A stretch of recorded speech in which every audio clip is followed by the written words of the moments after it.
What's up, everybody? Welcome to the 5th episode of Bird Call. Today, Squid and I are going to talk even more about Falco than we already have. Yes. I think we don't have as much of a structure for this one. So we're just going to kind of talk about Falco and the Falcos that are relevant right now and all the tournaments that have been happening involving Falcos and the development of Falco. So Lots about Falco. yeah. So the first thing we're going to talk about is GTX.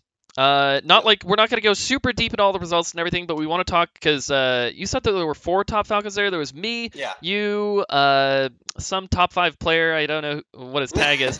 And then were you referencing Axe for that? West Balls. What? Oh my god! Oh Yeah. yikes! Yikes. My bad. My bad. I guess Axe a little bit too, but Axe a little bit too, but that's kind of like that's feels bad, man. But Right. yeah, so there were kind of like 5 top Falcons that were there when you think about Yeah. it. There just like wasn't Santi, there wasn't King Momo. Yeah, I was actually going through the top Falcons. There's actually just quite a lot of like relevant Falcons, like Yeah, Ralph, Rocky, Trillium, kind of, yeah. King Momo, and then there's like a couple European ones, like the guy who beat Bladewise at Evo. I forget his tag. Lavingi. Yep. Wait, Vingy. was that at Evo? It was, wasn't it? Yeah, I think so. Oh, and don't forget about K-Pan. But a lot of things. Yep, Okay, K-Pan. so people always talk about like the death of Falco too, and this isn't even about GTX. This is kind of an aside, but Yeah, people talk about like, oh, Falco's dying. What are we gonna do? Like, at least I stream all the time. I get asked that question a lot, and it's like, okay, well, Falco is the second most represented character in the top 100. Like, I don't actually know how to address this question because I think it's just like a lie. We have a Falco in the top 5 of the world, and also like we had a Falco who retired. Well, not a hiatus at like the top 5 in the world too. So like it's not even a thing to me that like Falco is dying, but the community has some perception. West Balls has generally been top 20, and then you're like top 40, and then I'm like top 60, and then after that there's like 4 or 5 more all the way to 100. So it's like, yeah, he's doing all right, you know? Yeah, no, I think Falco's doing great, and as we've seen recently, I mean, Mango got 2nd and you got 5th. I got 9th. West Balls got taken out by a different Falco, so it's like I think we're all doing pretty well, at least in terms of like the recent tournaments, especially Mango. But I mean, I guess you don't really go to that many nationals, but you did excellently. Until now. Until now. So. Congratulations on your sponsorship, by the way. Thank you. Yeah, of course. Okay, should we talk about some of the Mango sets that happened? I should have pulled a bracket up or something, but this is so casual. Yeah, no, I mean, I think we can just talk about it because like the main ones were like Zane, SFAT, Hungry Box, like the top 8 ones, I think. Right? Did you see Mango versus Mike Hayes? Because I didn't get to see it. He 3-0'd him, and I'm just kind of assuming since Mango was playing so well against SFAT that it was kind of a destruction. Yeah, I think the sets like blur in my head because like I do think I watched it, and then I also watched most of him versus SFAT, and in my head it's just Falco comboing Fox. Yeah, like, Falco comboing Fox. Yep. Yeah, so I don't like really remember how different they were, but yeah, I think like because going into it, it was like, well, my case has done it before. Let's see how it goes. Oh, exactly. Wow. Yeah. Which is kind of the same with SFAT, right? But it's funny too to be in the back room, right, with all the top players, and you see SFAT like talking to his coach and warming up and getting ready and blah, and then he goes up there and we're like, oh, well, never mind. It's like pretty unceremonious. I mean, that's how I felt. Like I warmed up with Mike Hayes a bunch for SFAT, and like I warmed up with SFAT the day before. I was like, man, I am playing so well. And I get up to the stage and it's like, okay, well, never mind. Forget like, that happened. 10 minutes later, it's just done. We're not going to talk about it anymore, and it's just like. Yeah, it's also funny going into the VIP room because you step in there and it feels so amazing because people don't just try to talk to you like after you lose. It's not like everyone's like, hey, you did great out there, man. Like, no, everybody in that room knows exactly what it feels like. But we were just talking. So we were talking about how Mike Hayes has done it before. Same thing with SFAT. This is kind of a good segue into like why has Mango been doing so well recently, right? Because he's just been destroying everybody except for, I mean, he lost to Flipsy, but he was drunk and Ice Climbers. I don't know. I don't know what to say about it, but I think every time he's really put his heart into anything, I think he's done pretty well recently. I agree. Do you think that's like a stylistic change, a mentality change? Like, what are you seeing from Mango? It's hard for me to say because I don't like pay that much attention to Mango most of the time. But recently I've been like watching him a lot and he's nuts, right? So I don't know if like, has he just always been like this the last few months and I just didn't notice like the last 6-7 months or something? Or is it really just the last 3-4 months he's been shining? Because I feel like it does feel different, at least than it has, because like I I don't know, agree. maybe a year ago is the last time I really like delved deep and studied a bunch of his sets and stuff. Hmm. So he seems nuts compared to then, and I think he's really found his groove in terms of like his routines and practice and stuff like that. Hmm. Like on his stream, he's starting to have like schedules for who he practiced with and like Yeah. divides up every matchup and stuff. He was joking about he's like, all I need is a puff now. I have like every other matchup I'm Yeah. getting good practice in and stuff. Like Right. so I think he's finding his comfort zone and he's starting to figure out how to grind hard but still have it be his way, which is something he's talked about before. Like he sees Armada and Leffen grinding 12 hours a day and he's like, I can't do that. Like that's Hmm. not me, you know? But Right. he's finding ways to grind a lot and still be his way and stuff. So that's pretty cool. Yeah, I agree. This is one thing that I actually think that we talked about, or at least that Bones mentioned when we had him on the show and when you Yeah. were a guest. But we were talking about how one thing that's really, really good with top players is their ability to. They've already progressed so far in the meta and they've already refined so much of their game that when something new like shield dropping gets added in the game, it's like, Hmm. oh yeah, just add that one thing. Like that's so Yeah, simple. yeah. And I feel like Mango has really been that way. I mean, over the course of the last few years, but like I don't see Mango not doing something that he should be doing. You know, like Right. if Yeah, yeah, yeah. every time something new gets implemented in the meta, I feel like he's just doing it or he's like Yeah, he's leading just the already there. charge. Yeah. Yeah. Yeah, yeah. Yeah, I So, don't know. It's cool. And there's like a few things like I think we should talk about some of the options, right? Because you and I have both been freaking out about some of the stuff he's doing. mhm. And some of it, it's like I said, I don't know how long he's been doing it, right? So the first one is like that dare, Yep. right? I call it the mango dare. It's the, like the I've been full calling it approach the Mango fade Dare. back down air. I don't like I part of me feels like he's just been doing it for a while. Part of me thinks that like foxes do it with Nair. Mhm. Uh they kind of do like the full hop Nair fade back, or it's just like Leffen kind of does it with short hop as well. Um like Leffen is big, especially in the Fox Ditto, and like kind of intentionally whiffing a move to Mhm. elicit a response, like doing the short hop drill, but dash back, okay, grab him or something. Definitely. And in the past, at least for me, it's always been like if I'm gonna whiff a move, I may as well have shot a laser. Mhm. And nowadays, I'm starting to swing back around the other way to say like actually intentionally whiffing the down air still covers something. Like if he moves forward, it'll hit him. Mhm. So it lets me like move forward safely for free. And if I whiff, it's still safe. And it's like different than shooting a laser, The right? Like the I don't thing know. about the down air too, there's so much going on with the down air, Yeah, but yeah, it's like yeah, so another thing with the down air is I feel like because of the meta that's already been developed, it's just like, oh, every Falco you dash and then you press X and then you press down on the C stick and you yeah. fly at him. Like duh, Yeah, you yeah. use your big move and you try to hit him. Uh Now it looks like that's happening up until Yeah. I believe like an unreactable point is what Yeah, it seems almost like for to me. sure. Yeah, yeah, yeah. It Like I've played foxes and like they try to dash dance grab it and mhm. they know it's coming. Like I talk like I'm in friendlies, I'm talking about the mango dare and he tries to dash dance grab it and misses because like it's so unnatural Yeah. to get your like brain to register where Falco's gonna land. Right. Because you're like, oh, he's gonna land here. Oh, he's there. Like it's just Yeah, like yeah, yeah, yeah. I And don't by know. the time that's happened in their brains, they're already with the grab, and then you are Mhm. coming at it with a forward smash, and it's like, oh Right, right. god, this is not good. So yeah, that down air, I don't think that you can react to the drift actually happening, because like a lot of it, like the fast fall happens pretty late too if you Mhm. do a fast fall, and so oh my god, it just seems so effective and like Yeah, genius and to also me. I found that like so you know when you shoot a laser at like you're like +8 on hit, maybe like +13 a little far away, but Yeah. like too far away. Hmm. When you whiff the dare, if they whiff something, you're like +13. You know, it's like almost Right. the same as a laser. So it ends up feeling like you're doing a post laser mix up right after the down air, Hmm. anyways. And so it ends up being like very smooth and easy to switch between your options where I'll do like mango dare, dash back laser, mango dare, dash back mango dare until like Hmm. do it twice in a row or something, right? And each decision point is there and you have like so many mix ups available now. And every now and then you can throw in a full drift forward, right? Like Hmm. it's hard to most people don't even get to that point where they've been like conditioned where YOLO, let's just go all the way. Right. But Yeah. still like that's there, right? Like we can still do that. So I don't know, it's really cool. I just think that it's really interesting, God, because people have been praising Mango's aerial drift since like he played Hmm. Puff or Hmm. whatever, and then he made the transition to Fox and Falco. And people were like, oh, nobody drifts like this. I remember Yeah. Scar was actually even praising his Falcon at Big House 4 when he did like a dare on Armada's shield and like pulled it back, and he's like, "What the Yeah. heck? Like I would have been all in on that down here. Like Yeah. I would have Yeah. never faded that back with no fast fall. Like didn't everybody see the Yeah. advanced techniques video where you short hop, you fast fall, you aerial?" Yep. Like Yep. so it's like he's always been ahead of his time with that. And I mean the Mango Classic, one of the things that like just is the Mango is Yeah. when you're on someone's shield and you do that fade back dare and they try to shield grab and then you forward smash them. Yeah. Like Yeah.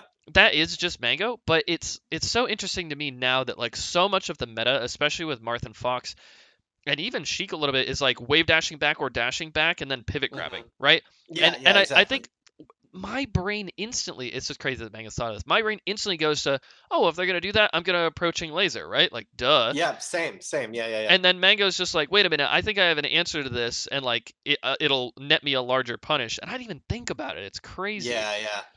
There's that, and then there's also the fact, I think Armada's talked about, like, if you're going to learn to beat an option, make sure you have more than one answer to that option, Mm, because it doesn't matter if you can beat the option if you become predictable doing so. that's And a really good this point. this has really opened that part of the game up for me, where like I can beat something with more than one thing. And so I'll beat an option 2 3 times in a row, but to them they won't recognize that I'm beating the same option over again. It feels like multiple Hmm. different interactions are happening and stuff like that. Yeah.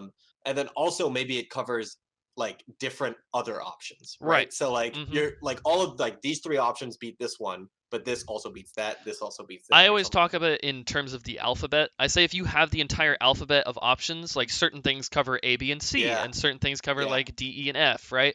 And it's like yeah, yeah. certain options will cover like, like There'll be overlap. they'll Yeah. overlap, right? But they'll Hmm. cover certain other different things.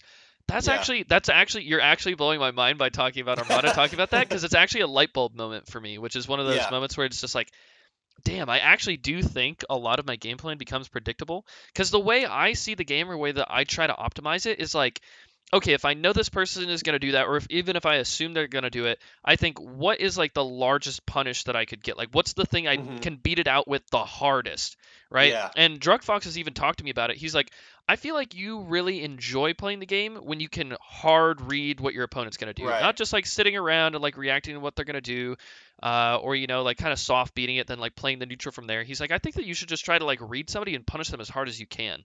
And I Yeah. feel like I've kind of taken that and I've become predictable with like how I'm Hmm. beating things out. And then as soon as they beat that out, I'm like, aha, I've conditioned them and I do a different thing. Instead of Yeah. just kind Yeah. of Yeah. Yeah. circling through these options that could all cover kind of the same thing and keep the Hmm. interactions kind of interesting. Man, Yeah. that's so Yeah, because crazy. sometimes you want to beat something, but not so hard that they stop doing it. Yeah, yeah. And that's a weird one too. And then I don't know. There's other parts about like Mango's style that allows him to stay unpredictable. A good example I have is like laser forward tilt Hmm.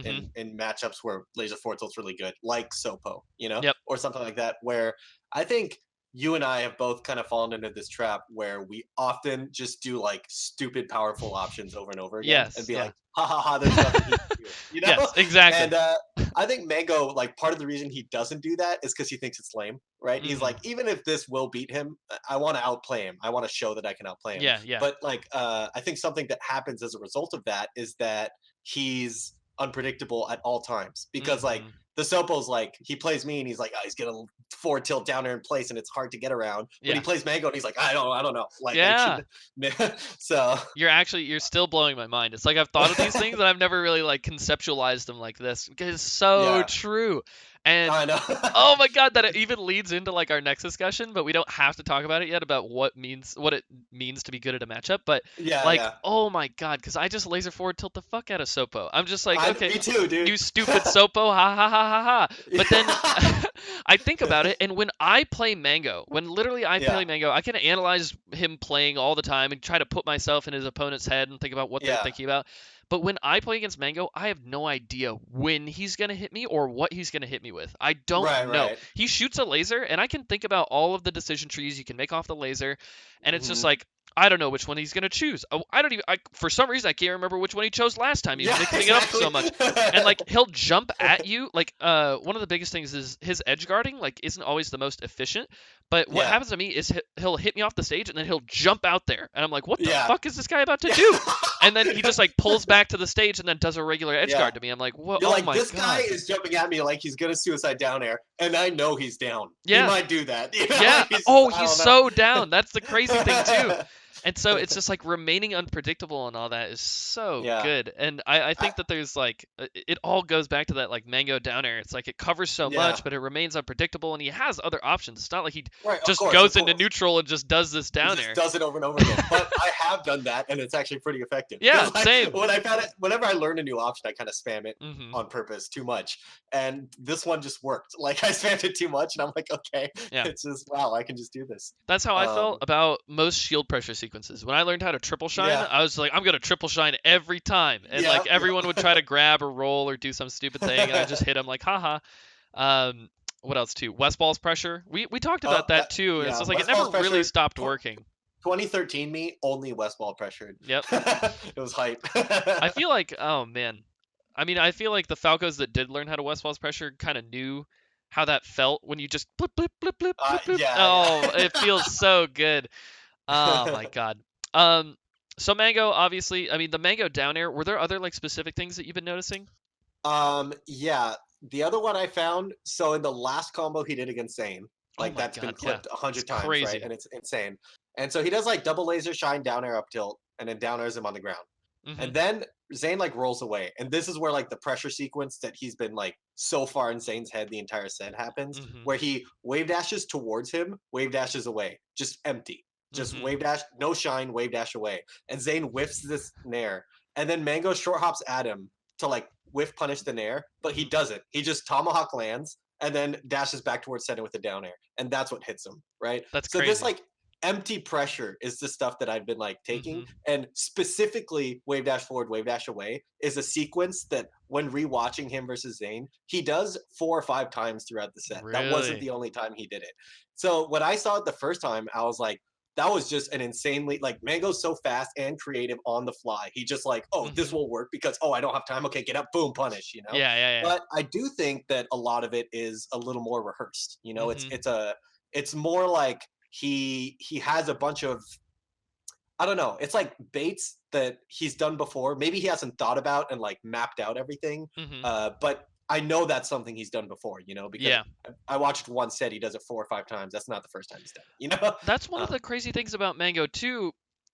We're praising Mango so much, but it's like if you talk to him ever about it, like if you're a Mango sub right now, next time you see him, be like, go up to him at a tournament, be like, hey Mango, I'm this sub. He'll remember when you subbed. He'll remember something about oh, your life. He has like a crazy good memory. I remember he was playing against Zane on his stream pretty recently, like at his house or something, you know. yeah. And he did some really wacky option. I wish I could give you more context, but he did some wacky option against Zane. And Mango said, "Oh yeah, that always works against Marths. I could show you a clip of when I did that to Mewtwo King in like 2009, and that it worked then." And I was like, "Wait a minute, like what? Did you just store that in your brain for like right now?" And like I don't understand. And so like maybe he was playing Zane in friendlies like a few weeks ago, and I actually think that Yeah, Mango yeah. has like the mental capability to remember like when and why certain things worked and put it all together, but not be able Yeah. to vocalize it. That's the most frustrating Yeah, thing yeah, in the yeah. world. I actually kind of do that, to be honest, because after every tournament I do a write up or something, Hmm. and I'll play like I don't know, like every fox I play, I'll pinpoint them down in a certain way, right? Hmm. Like even if they're like quite a bit worse, it's like, oh, Casper full hops a lot when I laser him and I get near him or Yeah. something. And then like I'll develop a game plan that beats Casper really hard, right? Hmm. And it's not that he only does one type of full hop, right? Like he also does multiple options. He's like a decent player and stuff. Yeah. But I've developed a game plan that's safe against every type of full hop he does, and I can beat him that way pretty hard, you know? Hmm. And then I'll play someone like Lucky or something, and every now and then he does a Casper full hop. And then Yep. in my head, that whole sequence of how I play against those full hops have been chunked to go, okay, Casper stuff, you know? Yeah, And then yeah. that happens with like a lot of different players and stuff. So I think a Mhm. little bit Mango plays Zane now, and he's like, oh, I can do that Mewtwo King thing. And then like maybe you chunk it based on player, maybe you chunk it based on year or Mhm. tournament or something, right? Like, oh yeah, Evo 2014, I destroyed Mewtwo King with this one option 3 times or something that Mhm. led to big punishes or something. And for the rest of forever, that's the Evo 2013 in your head, you know, Right, and you just right. like can think of it that way. So, Yep, and then like that's forever, right? Like 6 years later, that's still the Evo 2013 because that's how you reference it in your head. So it's like, definitely. on one hand, it's crazy that they remember stuff that far back, but on the other hand, maybe he's just been referring to that in his head for that long, you know? Yeah, Like it's so most who definitely. knows? I don't I know. mean, I think that all top players in a sense have to think that way. I think the Hmm. more reactive your play style, the less you have to kind of do that. Because like Yeah. for Armada, for example, it's just like I feel like he's just executing this crazy good game plan, and he's just like you have to play so well and so specific against this game plan Hmm. that like I think that I can just do this to you and it will win. And if you prove to him that you find some hole in the game plan, he could just slightly adjust it, and then Yeah. like Yeah. he Yeah. keeps beating you. And it's just like okay, he's still playing really reactive. He's still getting like optimal punishes. He's still like edge guard like flow charting. He's not thinking about like well this person like recovered this way like in 2014 Yeah. and like most foxes when Yeah. recovering high are gonna like no he just like has this list of options and I think that he's really good at pulling out like the best thing to do in terms of like Yeah. what Yeah. spacing in relation to the other person he's in and Yeah, stuff like that's that. huge, I think, because he's so good at focusing on the spacing and knowing like what it is he can and can't react to and when he need and stuff like that. Definitely So so good at it. yeah.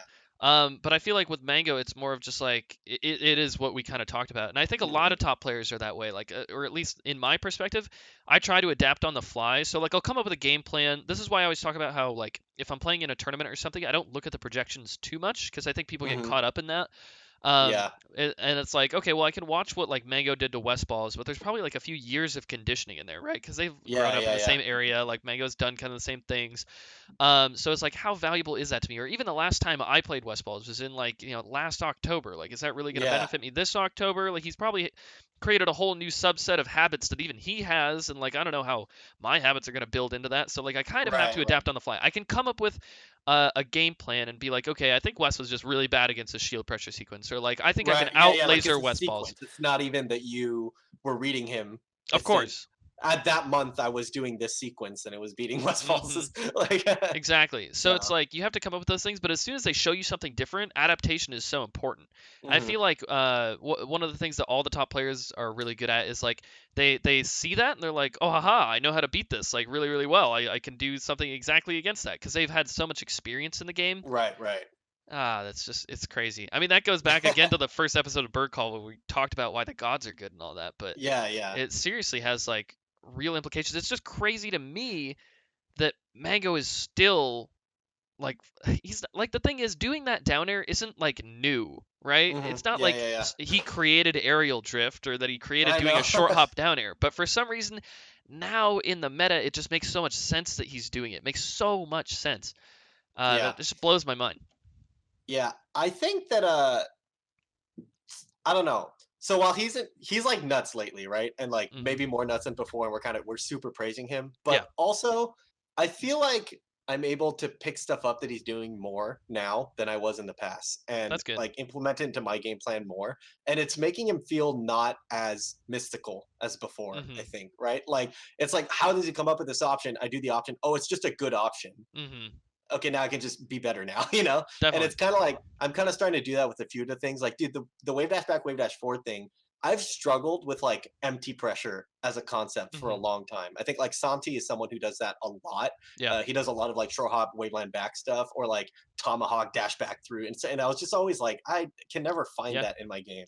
And Two sometimes I players look for it. I just want to Yeah, say two players I think are really good. What I call it is passive pressure is yeah, actually Duck and PP are both yeah, yeah, yeah, really yeah, insane. If you watch Duck high level sets, I'm sure you don't as often as I do because I'm from Michigan. He'll just wave dash through a person's shield back and yeah. forth. I'm like, what the fuck? Like And then this? like the third one, he turned around jab or Yeah, something, and and it yeah, like works. It's crazy. So yeah, PP and Santi. Yeah, no, I totally yeah. agree. So I've always like I've known it's a thing, and I've like actually tried to intentionally do it and never been Hmm. able to. Right? Like I couldn't find the times to make it work and stuff. Like I would just be like, short hop wave line back. I'm just across the stage. Why did I do that? I Right, don't. What am I right. doing? Um, but so this time I saw Mango do this one sequence. Right? Like this is what this is how I chunk the information here, right? Is this wave dash back, wave dash forward? Like the wave dash back is towards them, by the way. I don't know if you're like, so like I you're could back. picture it. You It looks like back and then you're doing forward. the wave dash back shine, Yep. and then you wave dash away, but you actually just wave dash back, wave dash forward, and Mhm. then you whip. And that one I was able to just do. I like played in a couple locals this week and I kind of tried it out, and it was just like suddenly I feel like I'm putting on a lot of pressure. It looks like I think I can punish them. That's what Mhm. I think is big, right? Is Mango's good at being like, okay, I can't get the punish here, but every Falco thinks they can. So Yeah, every yeah. Falco tries to swing here. So I'm gonna try to look like every other Falco. And then he runs forward. He's like, just kidding. I actually knew all along I couldn't hit you. And then he like hits you for whiffing or something. Right. And that's something that's just starting to make sense to me now, where it's like, okay, you want to like when you know you can't get the punish, make it look like you're going for it anyways. Yeah, yeah, but then And still that's put what yourself in a passive good pressure position. is. Yeah. Yeah. The crazy thing about it to me, well, first of all, like I think I've been able to like kind of dissect Mango's gameplay in a pretty productive way, like throughout my Hmm. history. But I think maybe I play kind of like him sometimes, Yeah, yeah. or at least that's how I feel. My thing is that I could do the same thing as you. Every time I see Mango do something, I'll do it at the next tournament or something. I'm like, aha, like Yeah. there's that situation like wave dash, and I'm just like, oh, it worked. Like Yeah. that's genius. Yeah. Core example for me, like he's been doing this thing kind of recently with the last like 4 months where he does except he does the shine. It's like the same thing, but he actually shines Right. their shield, wave dashes away, and then just Oh turn yeah, around and then forward forward smashes. smashes. Yeah, yeah, Yeah, yeah. he's been doing that recently. It worked on Zane, it worked on Leffen, both of them.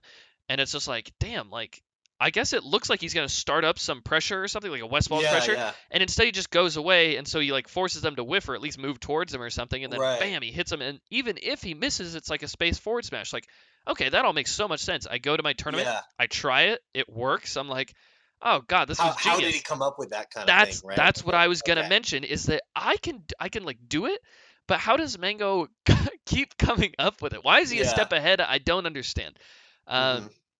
Maybe it's just experience. Maybe it's just he's able to add these things to his already good game plan. I think so because I've definitely added options to my game plan before. Mhm. And it doesn't look as flashy because I'm not beating the same level of players that he's doing and stuff, you know. But I'll like maybe my game plan is focused more about like consecutive lasers or like laser dash back or something, Mhm. and then I add in like laser dash dance twice down air or something, you know, like that's a mix up for me, and Mhm. like that's something that's like new that I wasn't doing before, and I add and it works and it's good.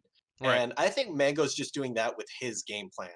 And then we end up kind of stealing options as if they're like just individual options. But for Mhm. him, they're in the context of his existing game plan, Yeah. which, you know, so it's hard to do a one for one like compare, like you can't just steal an option and have their game plan, you know? Yeah, So yeah, yeah. And it won't work yeah. the same either. Like, Yeah, and the exactly. Because situation won't come up as often. There's different conditioning involved. Yeah.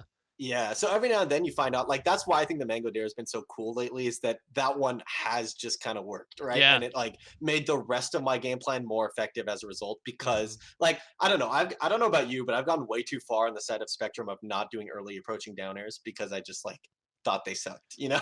Um, And so I do them when I cross up, but other than that, I just feel like yeah. an idiot Yeah, anytime right. I do one. So there's that spacing where it's like, okay, well they could shield, full hop, or dash back. Mhm. So why am I going to really approaching down there? Yep. Like Yeah. all of the options he could pick beat it. Even swinging sometimes beats it. You know, so it's like I just am not good. That's not an option I'm going to like do with this spacing. And I feel like the Mango down air has like reopened up the option of doing early approaching aerials at spacings where we never did it before. Yeah. So suddenly they have to be afraid. Like an early approaching aerial would have been the same thing sometimes, Mhm. but I wouldn't have done it back then because it's so bad risk reward overall, you Mhm. know? um, so yeah, I don't know. It's like how do you come up with that option or something? Maybe it's just like in the context of how he was playing, he found how to make it work or Mhm. something. Or he just really wanted to make early approaching down air work. So he Yeah, just and so he found a way thought to make it about how to safer. make it work. Hmm. Yeah. I know that like I don't know.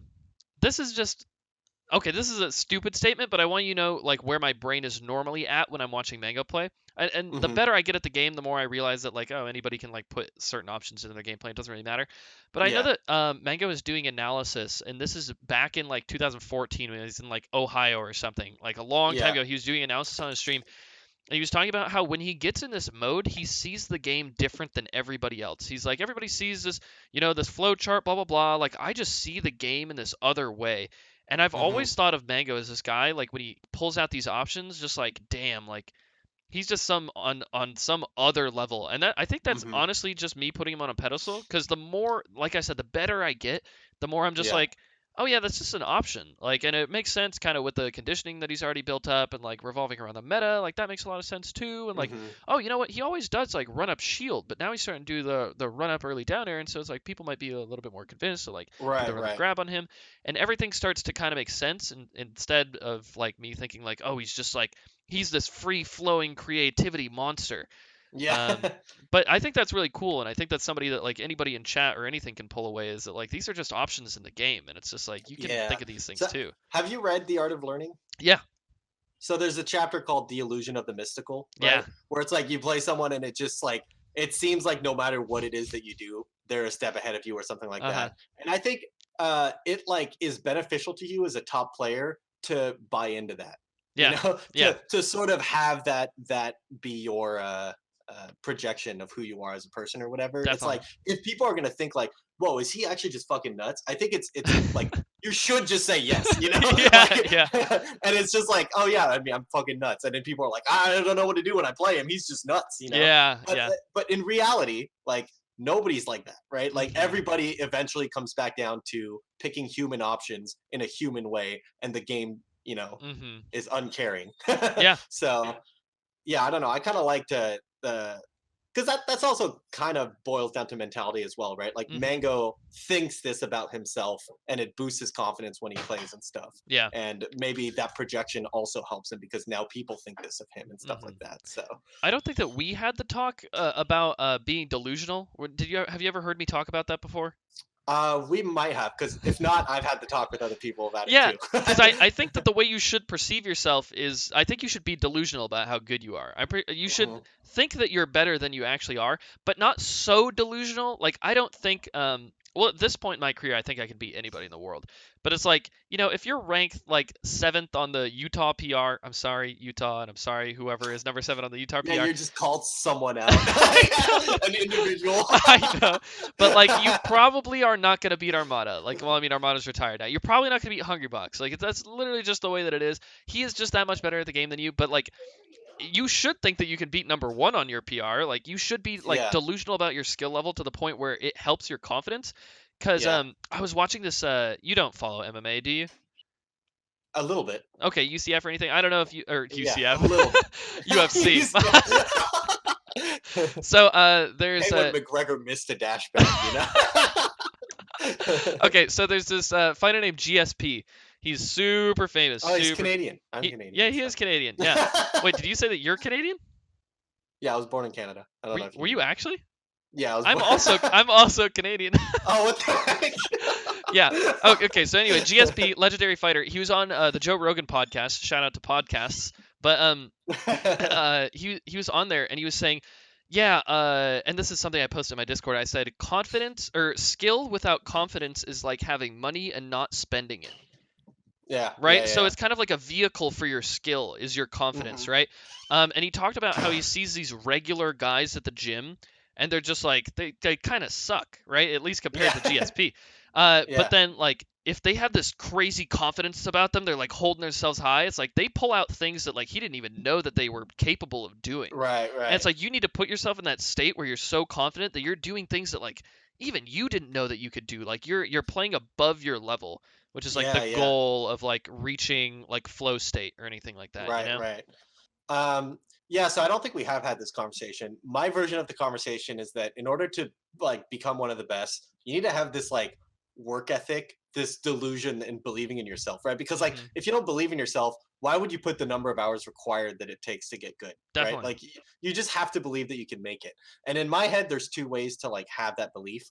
First is I call it like the Leffen model, which is to just believe inherently that you are that good or Right. can be that good, and that's a driving force that leads to hard work. He doesn't just think he's amazing, he thinks he has it in him to be the best, so Hmm. he just like puts hours and hours and hours and hours into it to show it, right? And the Definitely. second is I call the PPMD model, which is to believe that nobody is inherently better than anyone, and Mm, therefore anybody can put in the work and therefore be there, right? right. Which is So why he's he just like, puts in the work. Exactly. Yeah. So Yeah. they both just put in hours and hours and hours and hours, but for kind of different reasons, right? Leffen's like, I want to show everyone I'm the best. And PPMD's like, nobody's the best, so anybody could be. So I'll be the best. Why Yeah, not? exactly. So And it's so interesting. This is I've talked about on my recent video about like why now is the best time to get into melee. I talked about how mhm, motivations plus a process is like how you achieve your goals, right?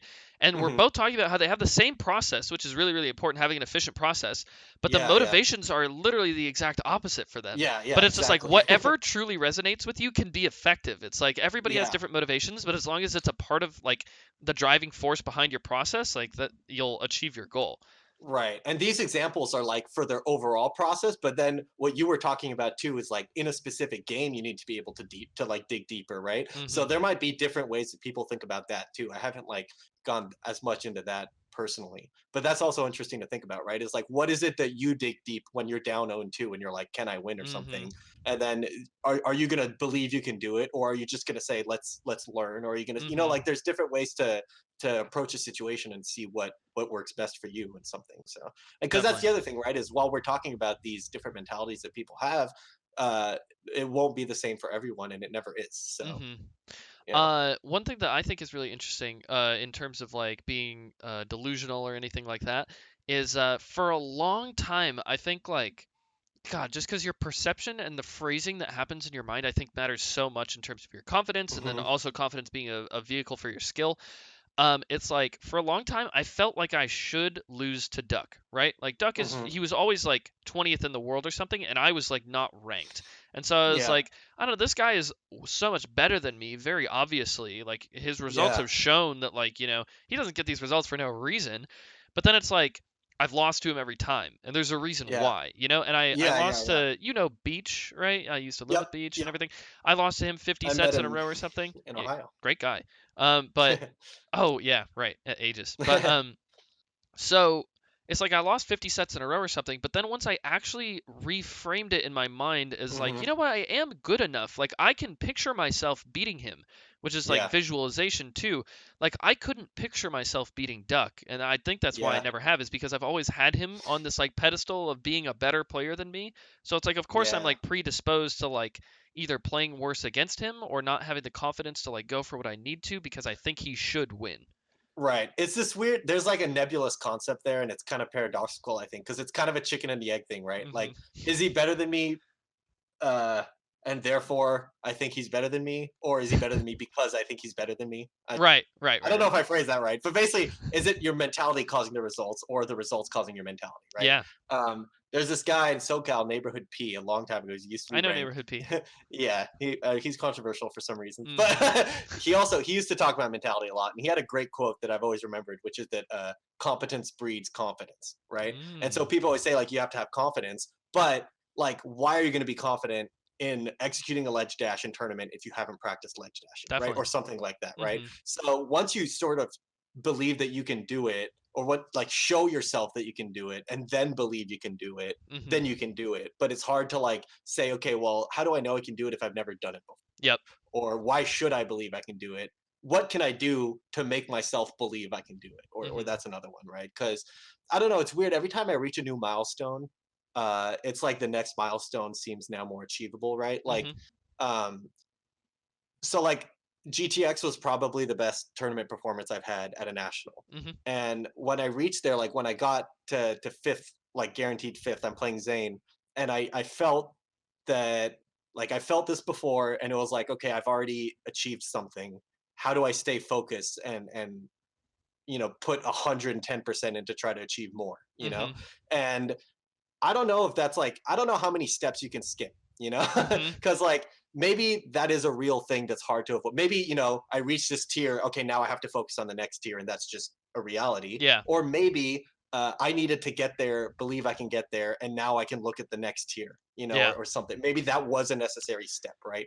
Yeah. I don't know. So I've there's a lot of I, framing that's like hard to explain. yeah, I was gonna say I've had similar problems, and I think maybe this is what you're referencing. Like, for example, whenever for the first like 3 years, for the first like 4 years of my career, I had this weird problem where I would beat a top 100 player, and then I would just like suck the rest of the tournament. Yep. And Yep. so Yep. what would Yep. happen to me is that I felt like I already achieved something. And so like, oh, the rest of the tournament, who cares what happens for the rest of the tournament? Yep. Like I was really just focused on beating that one guy. And I didn't I told you about how I beat Dark Atma. Do you remember how I told you I beat Dark Atma? He's my first good Uh, win. I don't remember. We Yeah, were we were I do talking remember you talking about it. we were talking about it at GTX. I said I beat Oh, Dark Atma that's as where my he first. like went peach, right? He Yeah. went Yeah. peach. Yeah, I didn't get Yeah. to Fruit the peach. end of the story where I lost to Giano after that. Okay. Okay. Do you know who Giano is? It's a Falcon player. I know He's a that, right? Midwest Falcon. Yeah, Yeah. he's not as good as Dark Atma. And Yeah. so it's like, wait a second, how did this happen to me? Same thing happened. I beat Drug Fox, right? Top 10 Yeah. player in the world at that point, probably. Had just beaten Mango the Yep. weekend before. I lose to Esam right after. Yeah. It's like, okay, well, like, what's going on in my brain? Like, I'll Yeah. beat KJH and then I'll lose to somebody else, and it's like, what is going on? And it's about like staying focused after you've already Mhm. like surpassed that milestone that like you've been working towards. And Yeah. I really don't know. It's so weird. I'm a bit better at it now. I've had like tournament runs at this point, but Right. Right. I still haven't had like some crazy tournament run where I just win the whole thing and beat all the Right. gods. Exactly. Yeah. Exactly. Right. And Yeah. and it's like, is it? Can we get there without having to, beat one god at one tournament first? Like I that'd be know. cool, right? Yeah. I mean, I think that certain people do just go on crazy runs though, right? Yeah. Like Crush at like Holiday Bash or whatever, he just destroyed Mhm. Yeah. Yeah. Yeah. everybody. Like Right. Crush has this really famous quote. I hope it's not like bad for me to actually tell this because I don't know if it's like private information.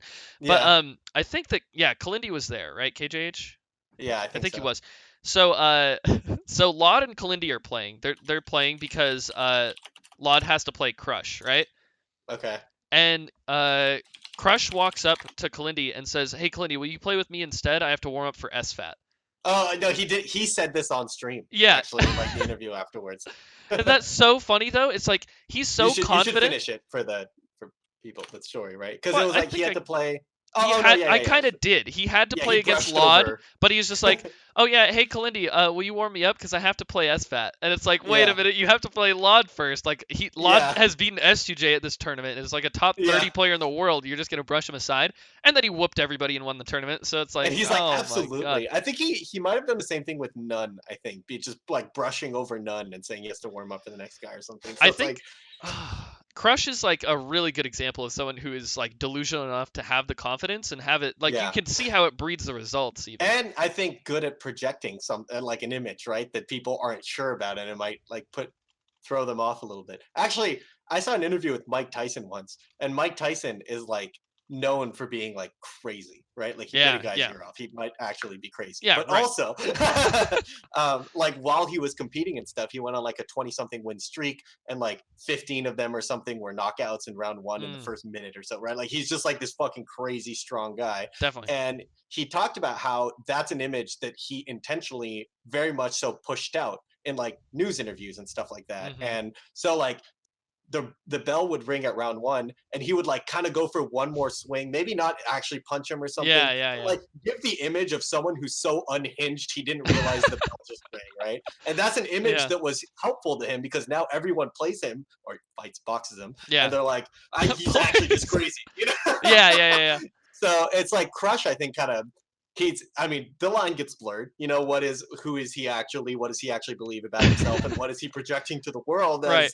as something just to kind of, I don't know, project to the I mean, world? it comes up with Mango too. It's like Yeah, exactly. when I play Mango, I think this guy's fucking crazy. He's gonna hit me all the time. I have no idea. Yeah. He's some aggressive ball of fire that just runs at you, and it's like, and then he like run up shields, and you're like, wait a second, what? Yeah, exactly. This isn't like the ball of fire. What's going on? He's lasering Right, over and there. I wonder if like we had no preconceived notion how that would look. Like, don't get me wrong, a lot of that is deserved, right? Like he's nuts, but yeah. But also I think this is why we the have to do mentality that stuff is thing where you're playing against somebody, but the cardboard is like right, separating dude, you it's really guys. sick. We have this idea for a show. It's gonna happen once we up our production value a little bit. It'll be like you bring a top player in, and they have to play someone who's on the other side of like a curtain. You can't see who it is, and they have to guess who they're playing mid-set. I Do also you just think play a set and guess I afterwards? think or you something? don't you know. play a set and you probably guess afterwards, but I think the really cool part for like the people who like to analyze Melee is like how Mhm. how did you play differently against this person when you didn't Oh, even yeah, know yeah, it was yeah. them? Yeah. I think that's And it really would be interesting fun to too. be like, who do you think it is? They answer, why do you think that? Okay. Yeah, Like, and then stuff super like that, interesting. Yeah. Mhm. No, I agree.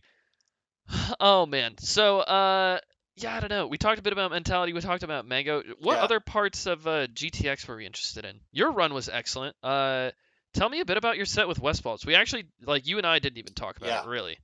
Yeah, it's true. So West Balls, I think, kind of got super tilted.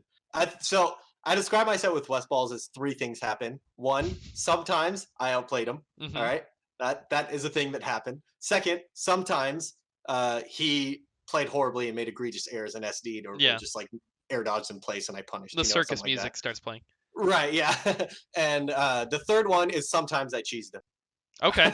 So like I like take laser forward smash and I'm like, oh nice, Yeah, okay, yeah. he died at 40, nice. Mhm. And so the combination of those three things made West Balls tilt real hard. Game Mm. 5, he almost gave up. Like I'm up 3 stocks to 1, and he spawns on a top platform of Yoshi's, and he's just like, "Ugh," and he like kind of looks Oh at it, no. and then he falls, and he just stands on the top platform for the whole duration of invincibility. No. And I'm just ledge stalling, and I was like, do I like ledge dash and I full hop double laser. He Yeah. takes both lasers and No continues to stand way. on the. And I'm like, oh, is it over? Do I win? Mhm. I full hop nair. He takes the nair and then fights me, Really? and Oh my he brings god. it to last stock, and then I win on the last stock or something. So it was like it was very close to him giving up. And I think one of the games too was a 3 stock comeback on his part. So Really? in my head, I was like, is he Oh giving up man. because he shouldn't, Yeah, yeah. And then once he started fighting again, I was like, okay, it's definitely not over. He did this before. I had a set of very similar. Well, actually, it didn't like go down to the wire. I destroyed him, but it was against Kaon. Do you know Kaon the Fox? The Fox, yeah, yeah. Yeah. So I play against Kaon at like Smash Valley 7 or something, and it's last game. I had like 4 stocked and then 3 stocked him or something. It's game 3, and he drops down from the halo pad, just stands there, and he looks away from the screen, and I'm like, he Do I knows shine like him? it's not over, right? Yeah, I think like, do I hit him or Yeah, what do I do? I'm just gonna chill, I guess. And then like yeah. he's still looking away, and I go up and hit him, and he looks back on the screen. He like run up smashes me. I was like, what the fuck? Like, there's no way this is a real strategy, right? Because it's not gonna like win you the set. So why Yeah, are you yeah, doing it? It's so weird. That's hype. But yeah, that's so you. So do you think that you cheesed West Balls, or do you think you outplayed him more, or Um, I think it's all three all in three? somewhat equal parts. So I Okay. definitely did outplay him, and I don't think Westfall's going to remember those because he was so tilted about the other two. Yeah. So Yeah. and like if we just were playing and there was no cheese and no egregious errors on his part, maybe he would win, and maybe Yeah. he would win most of the sets if we play where those two conditions are the truth, Mhm. right? But also when you're playing on the big stage, not making egregious errors is a big deal, and cheese is a real part of the game. I don't know, Yeah. like they're No, just no, no. options. So And I always say like egregious errors, it's like character control is a part of the game. It's a dumb way to exactly, phrase yeah, it because you actually should kind of John about certain SDs, but then part of it's just like, yeah. well, you shouldn't be side being instead of lasering, right? Right, Like, exactly. Yeah, yeah, yeah. so character And control you is kind of should how I be phrase it. able to control your character,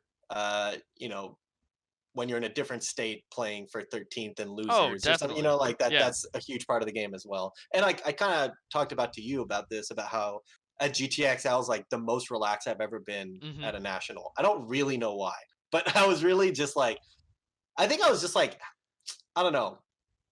I was like happy to be there, Yeah. like I Yeah. just got my first sponsor. I just like this is a big tournament. I've been feeling pretty good about my play, Mhm. and I was like pretty confident that I'm moving in the right direction. So even if I don't do well at this tournament, I'm still confident in the long run and stuff like that. So I ended up just not being nervous when I played, Mhm. and that resulted in me playing pretty well and not making egregious errors against West Balls or something like that. Here's my question for you that goes along with that though. Like you said you weren't nervous, but I'm curious where your expectations for the tournament were. Did Hmm. you have expectations like I think even if you didn't say before the tournament to yourself like I really want to get 5th of this Hmm. tournament, nothing's going to stop me or something. Like don't you Right. kind of always have like expectations in the back of your head like kind of Yeah, I think I had expectations, but I like super. First of all, they weren't very high, and second of all, they weren't. I wasn't afraid of them in any way. I mm, was 17th seed playing Master as my first hard match, someone who I was down 0-2 against. Yeah. And like my brain was fully ready to be 0-3 against Master. That's so But I interesting. put in a lot of work against Luigi recently. And I was like,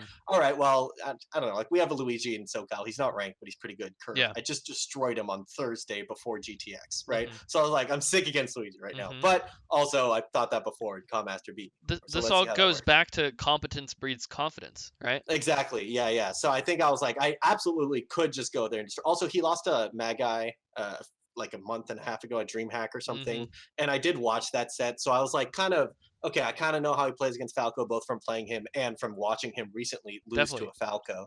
And when I played him, I was like, oh, yeah, no, I was right. I do just know things about Luigi, and I've just gotten a lot better in general. And like I've gotten a lot better against power shielding, which is primarily how he beat me in the past. Cool. And then I wasn't like I'm gonna win. I was just like, oh, cool, nice, I was right. You know, like, right. And then I just kind of cleanly beat him. And then that kind of just continued for the set where I was just like, at this set, I was like, let's see what happens. How is this gonna look? Okay, nice. It is about what I expected. Or oh, Hungrybox is nuts, you know, something like that.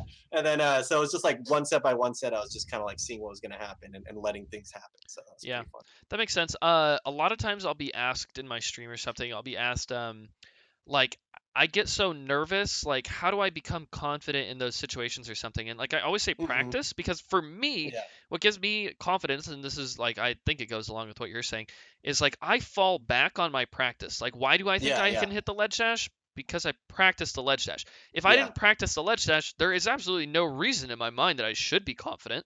Like literally, like, and I say to people after they tell me those things, like, well, how often do you practice? And they'll give me some either lie answer or they'll actually tell the truth, and then they're just like, okay, yeah, that makes sense. And it's like, yeah, everybody watching or anything, like, go practice because it'll give you confidence because you can fall back on your skill. Some of it too is like your practice has to like. How many times do you ledge dash? How many times do you ledge dash in tournament? How many times do you ledge dash out of state at a national and losers bracket when you're up against a top 100 player? You know, like all of these things kind of. So I'm now at a point where I've checked most of the boxes at this point. Like, all right, I've played the #1 player in the world on stream. You know, like that's done now. I no longer have to be like, oh, I'm playing Hungrybox for the first. I'm never ever again going to play Hungrybox for the first time ever. You know? Definitely. So as you sort of check more and more boxes in your experience, you eventually realize there's less to be afraid of, right? And you can just sort of trust yourself to see what happens and execute it. And I also think that our brains just like jump to these horrid conclusions so fast a lot of the times. Like the negative spiral of emotions that happen when things start to go wrong. The best example I have is like I just did very well at GTX. I got 5th. I came back Monday, the day after GTX. I went to a local. And I lost to a Marthbane, who's unranked in SoCal and not me on top 100. Really? His name's his tag's Kadoran. He's beaten me before. He's sick. He's a UCI player. Okay. And he beat me. And during the set, I didn't have a rock solid mentality at this tournament. I wasn't like, I don't know. It's like the expectations. If you don't think about the expectations, I think is when it like sneaks up on you, right? Like GTX, I kind of thought about it beforehand. And this one, I was like, it's just a local. We'll see how it goes.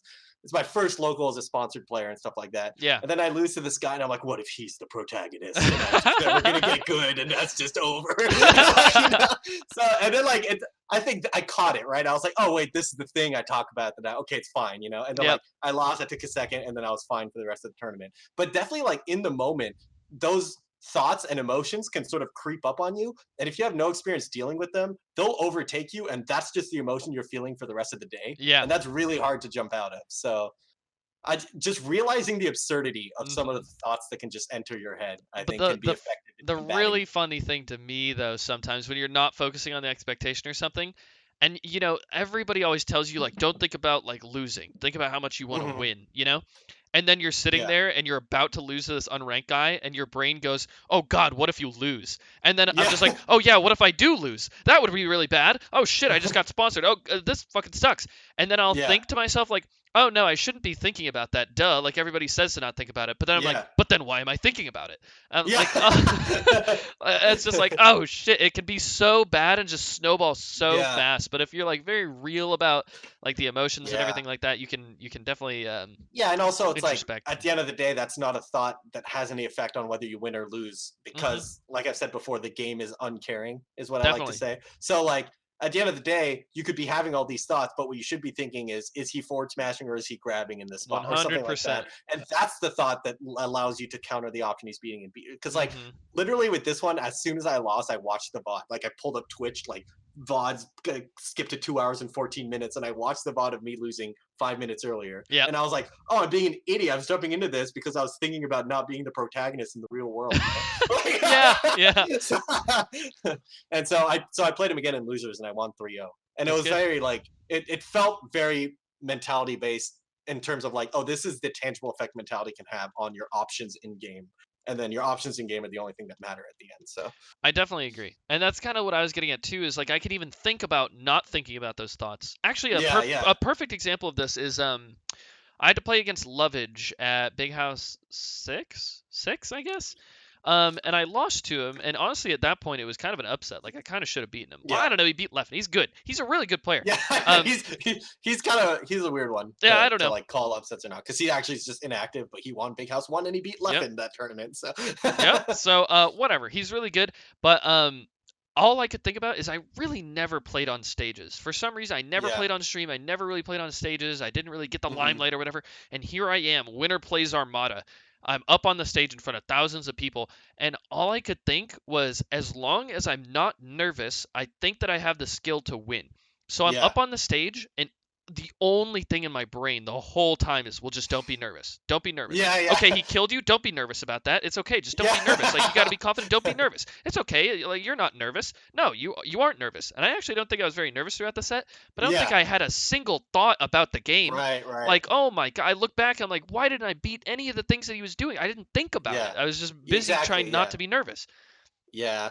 I think it's one of those things where it's hard to say don't think something and much Mhm. easier to say think this instead, which is Yeah. why I like to frame it as instead of thinking don't be nervous, think is he up smashing in this spot, right? Definitely. Like always bring it back to something in game that is tangible that you've thought about before, Mm-hmm. ideally, right? Like some sort of mix up or like baseline game plan that you have in game that you can sort of fall back to. So instead of having your like fall back to phrase say don't be nervous, just fall back to being like, is he hitting you out of your first laser or something like that? You know, like just is he hitting you out of your first laser? That's just going to be the thought you repeat in your head, Right. or something like that. And that way, you're always coming back to something relevant in game. Definitely. And because It's those all are the about thoughts that are productive. Productive thoughts. Yeah, exactly. Mm-hmm. So we talked about how you beat Luigi Callmaster, you lost to Hungrybox, he's just nuts. Yep. And you know, it was like your first time playing Hungrybox, all that. And then you dropped to losers. And one of the interesting things I noticed about your run was that you went 3-2 with Crunch and then immediately beat Westballs. You'd think that a squid that was going 3-2 with Crunch would not be the same squid that's beating Westballs. Yeah, so I think that that's one of those things too where if my head wasn't in the game in the right place, that thought would have crossed my mind during my set with Westballs, right? But I think I was pretty productive that whole tournament. During my set with Crunch, what I was thinking, although I did let the thought enter my head a little bit of I'm going to get double eliminated by Team Liquid. That's hilarious. Oh.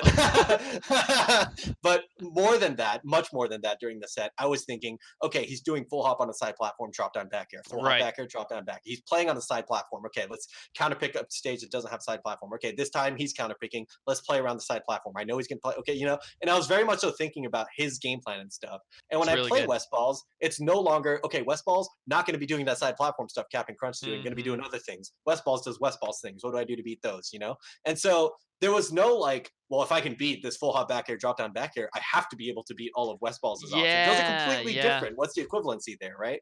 And it's because I think we like to assign this like invisible nebulous stat called skill, right? And everybody just has a skill, and skill is an amalgamation of all options you choose in game at all time and all decisions in your execution.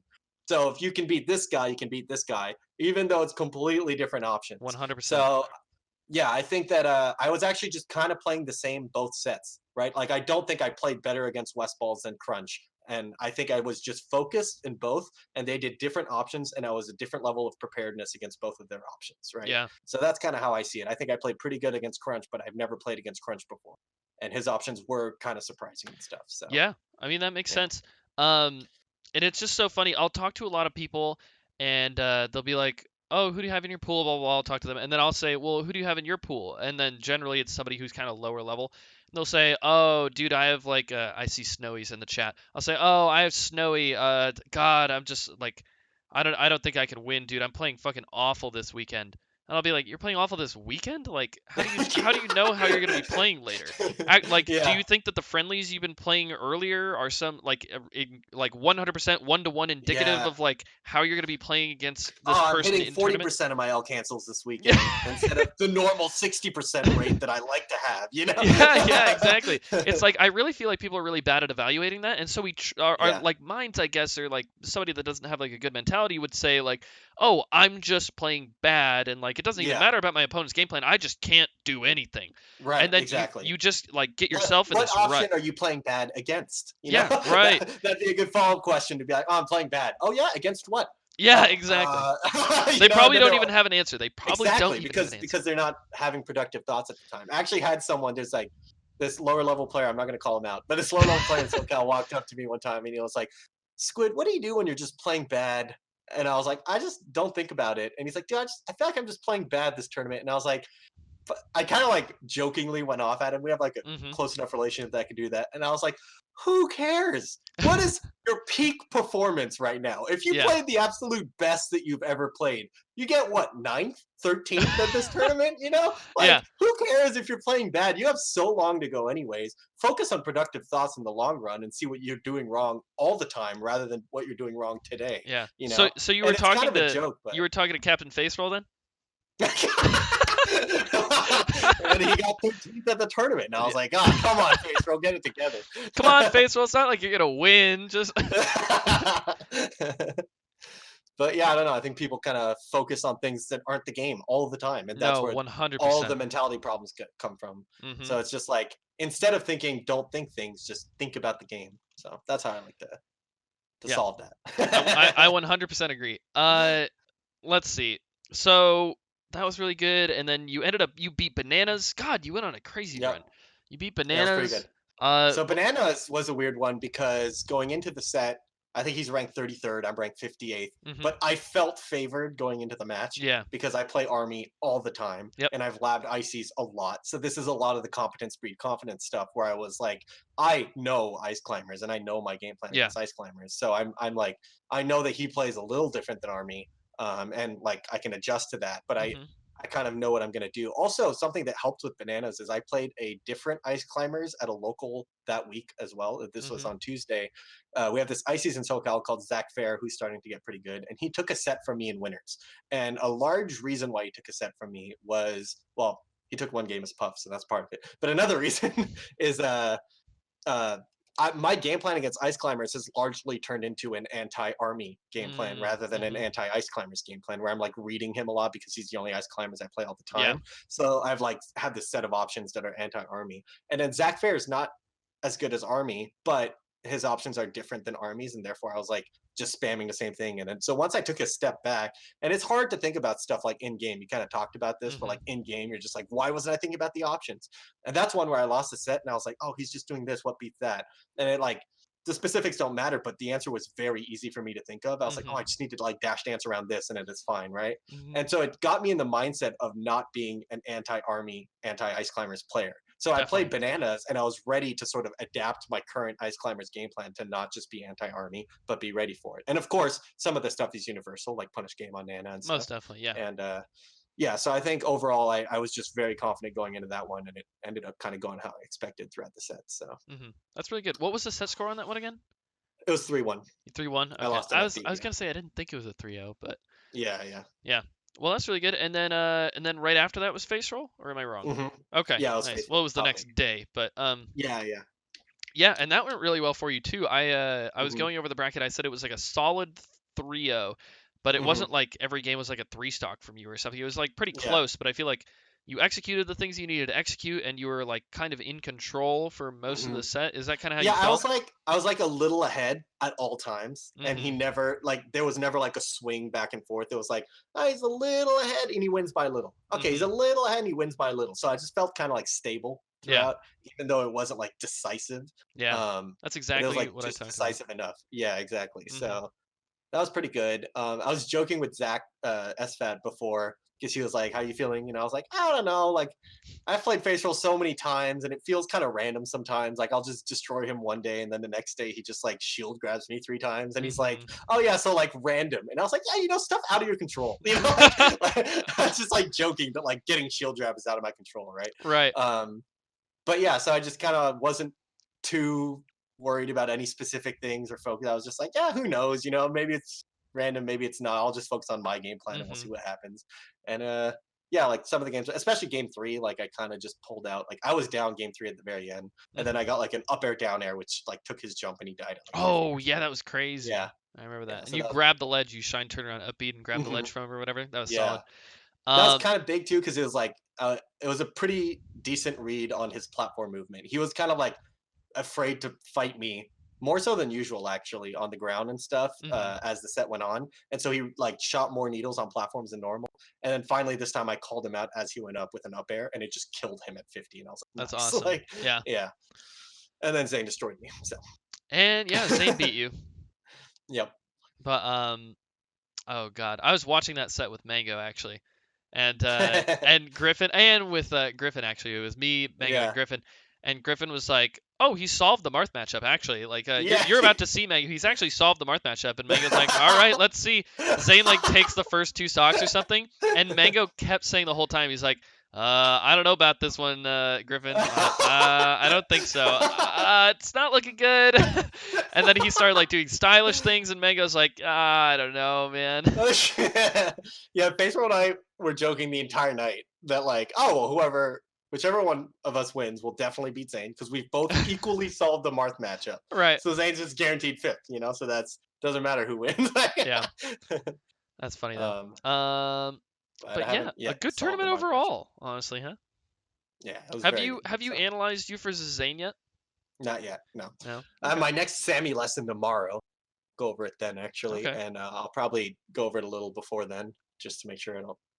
Sammy always asks me questions and I don't have answers, and then I was like, "Oh God!" So yeah, it feels bad. Right? He asks you your intention, and you're like, "I don't know, I have no intention." Yeah, and he's like, "Why do you think that is?" And I was like, "Oh." Like at least you could watch the set beforehand and like be like, "Okay, I think I was thinking this in that moment, so here's my intention." Yeah, sure. You know what, Sammy? Yeah, no. All right. Well, that's kind of GTX out of the way, huh?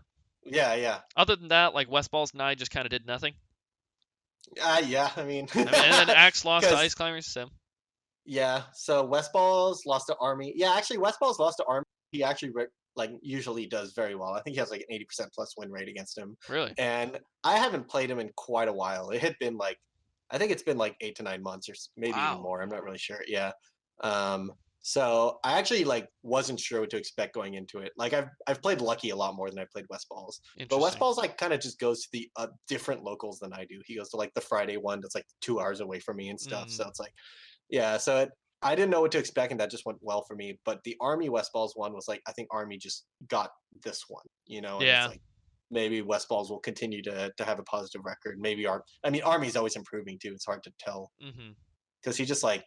His results just steadily improve, and we're like, all right, well, Ice Climbers are capped, so, any second now it'll stop, but how are you still doing this? Yeah. So we could talk about the next topic, kind of, huh? Which is the core of this conversation is going to be, what does it mean to be good at a matchup?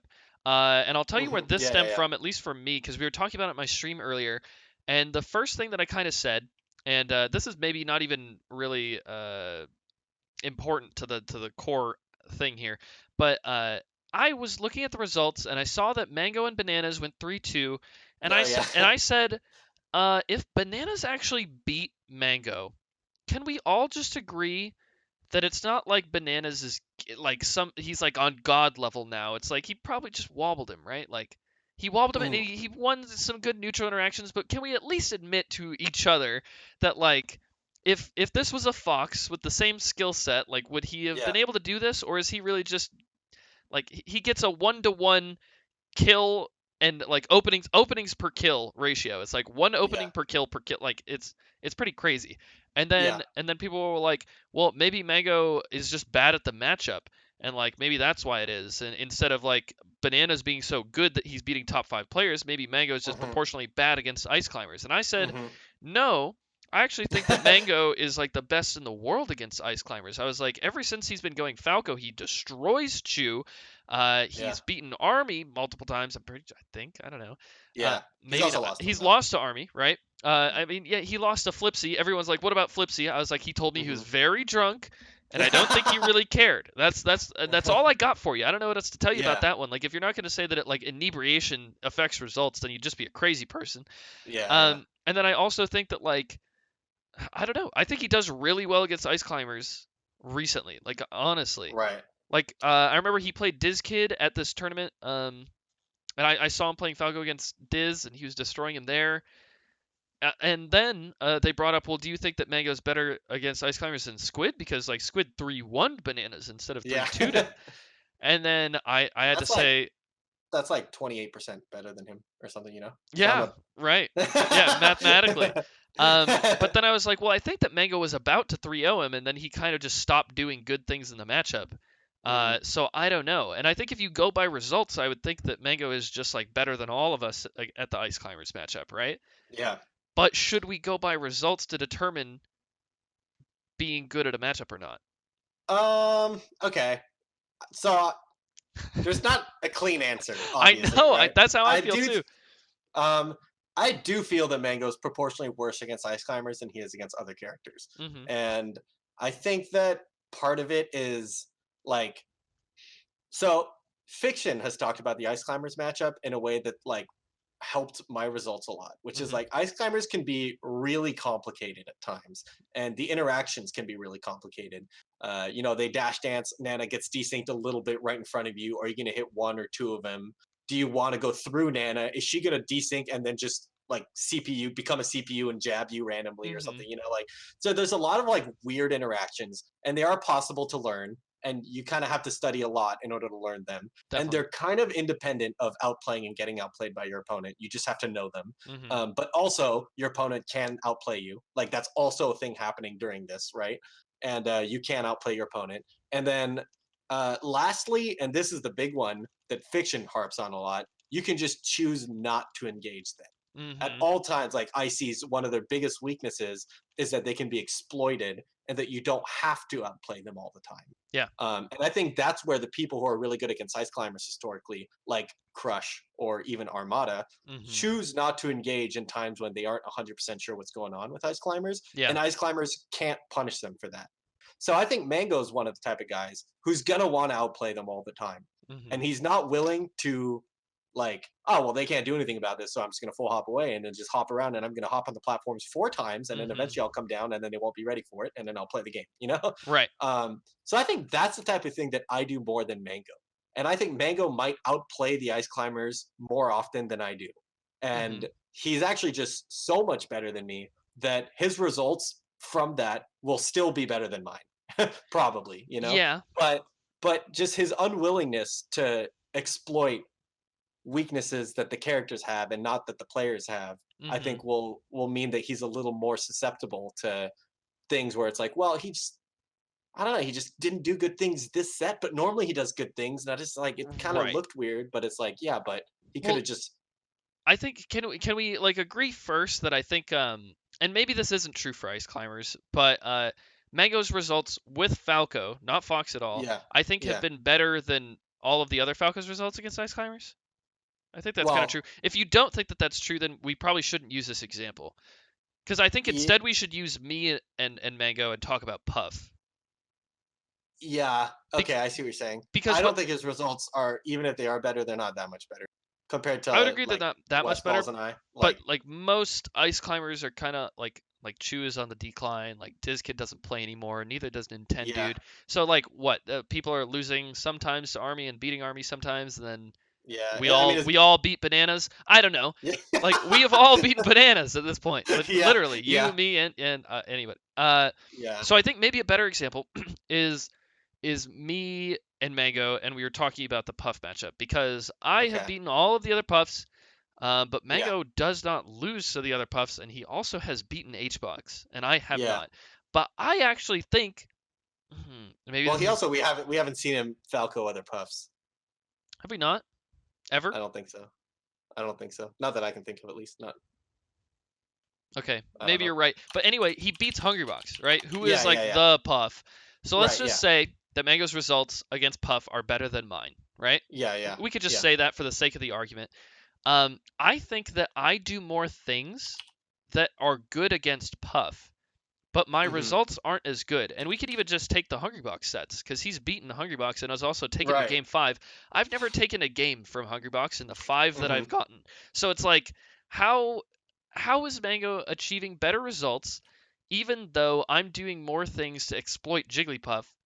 And like, if it's that Mango is better playering, Yeah. then isn't that just being good at the matchup? Because if he was playing badly in the matchup, he would be exposing himself to poor risk reward and just Yeah. losing still, right? Like, isn't him better playing people still like putting himself in a position where he can still get good hits? And like, I don't know. I Yeah. I I think it's really hard to quantify player things and matchup things as two separate Yeah. things. Like when a thing happens, like if you get Hungrybox to bait like a whiff a shield grab, like Yeah. here's the thing that Mango does. He short hops up, like short hops at the Puff, and then double jumps instead of Yeah. doing an aerial, and Hungrybox will just whiff a shield grab, right? Yeah. Now, is this a Puff thing or is that a Hungrybox thing? Because like Puff really wants to grab, and when Puff sees Falco moving forward, like and Puff is on the ground, Yeah. this might be one of their best defenses. But it's just like maybe not every other Puff is whiff and grab in that situation, but is that Puff or is that Hungrybox? Yeah. It's really I hard to think quantify. it okay. So at the end of the day, how good you are at a matchup is your win percentage in that matchup. Like that part is hard to agree or to argue with, to where it's like, yes, he's good at the matchup because he wins the matchup, right? Like Yeah.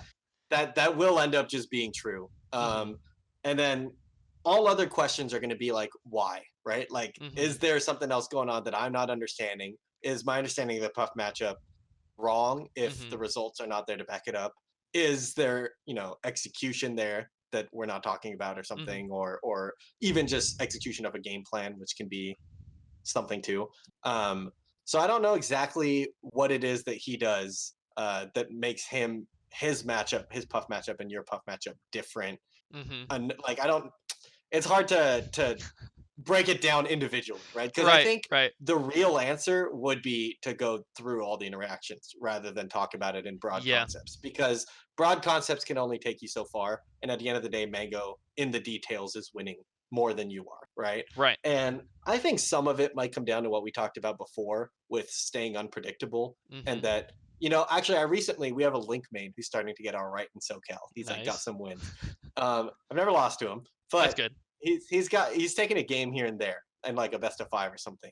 And when I play him every now and then, I'm like, dude, Link fucking sucks. Look, he just has to roll here. Yeah. And instead of rolling, he like drops shield and forward smashes backwards. And I was like, oh, that's not what I guess you could just do that, you know? But in Right. my head, I was like, oh, as long as he doesn't do exactly what I think he's gonna do, it kind of is okay, you know? And Mhm. now if you take away how much worse Link is than Falco and apply that at the top level, right? Yeah. If Mango's not doing exactly what Box thinks he's going to do, and if he's playing you and he 100% thinks you're going to laser F tilt and there's nothing you can do about it, and you laser F tilt and there's nothing you can do about it, it might still not be Yeah, good. because he probably didn't try to challenge it because he Yeah, knew that it was like maybe a he good didn't try to option. challenge. Maybe he got hit by it, and it's still not good because overall, laser F tilt's the only thing he's getting hit by, Yeah. and he's able to. I don't know exactly how it would break down, but like sometimes or maybe even like his emotional state while he's fighting you will be so much more calm because Mhm. laser F tilt's the only. Like,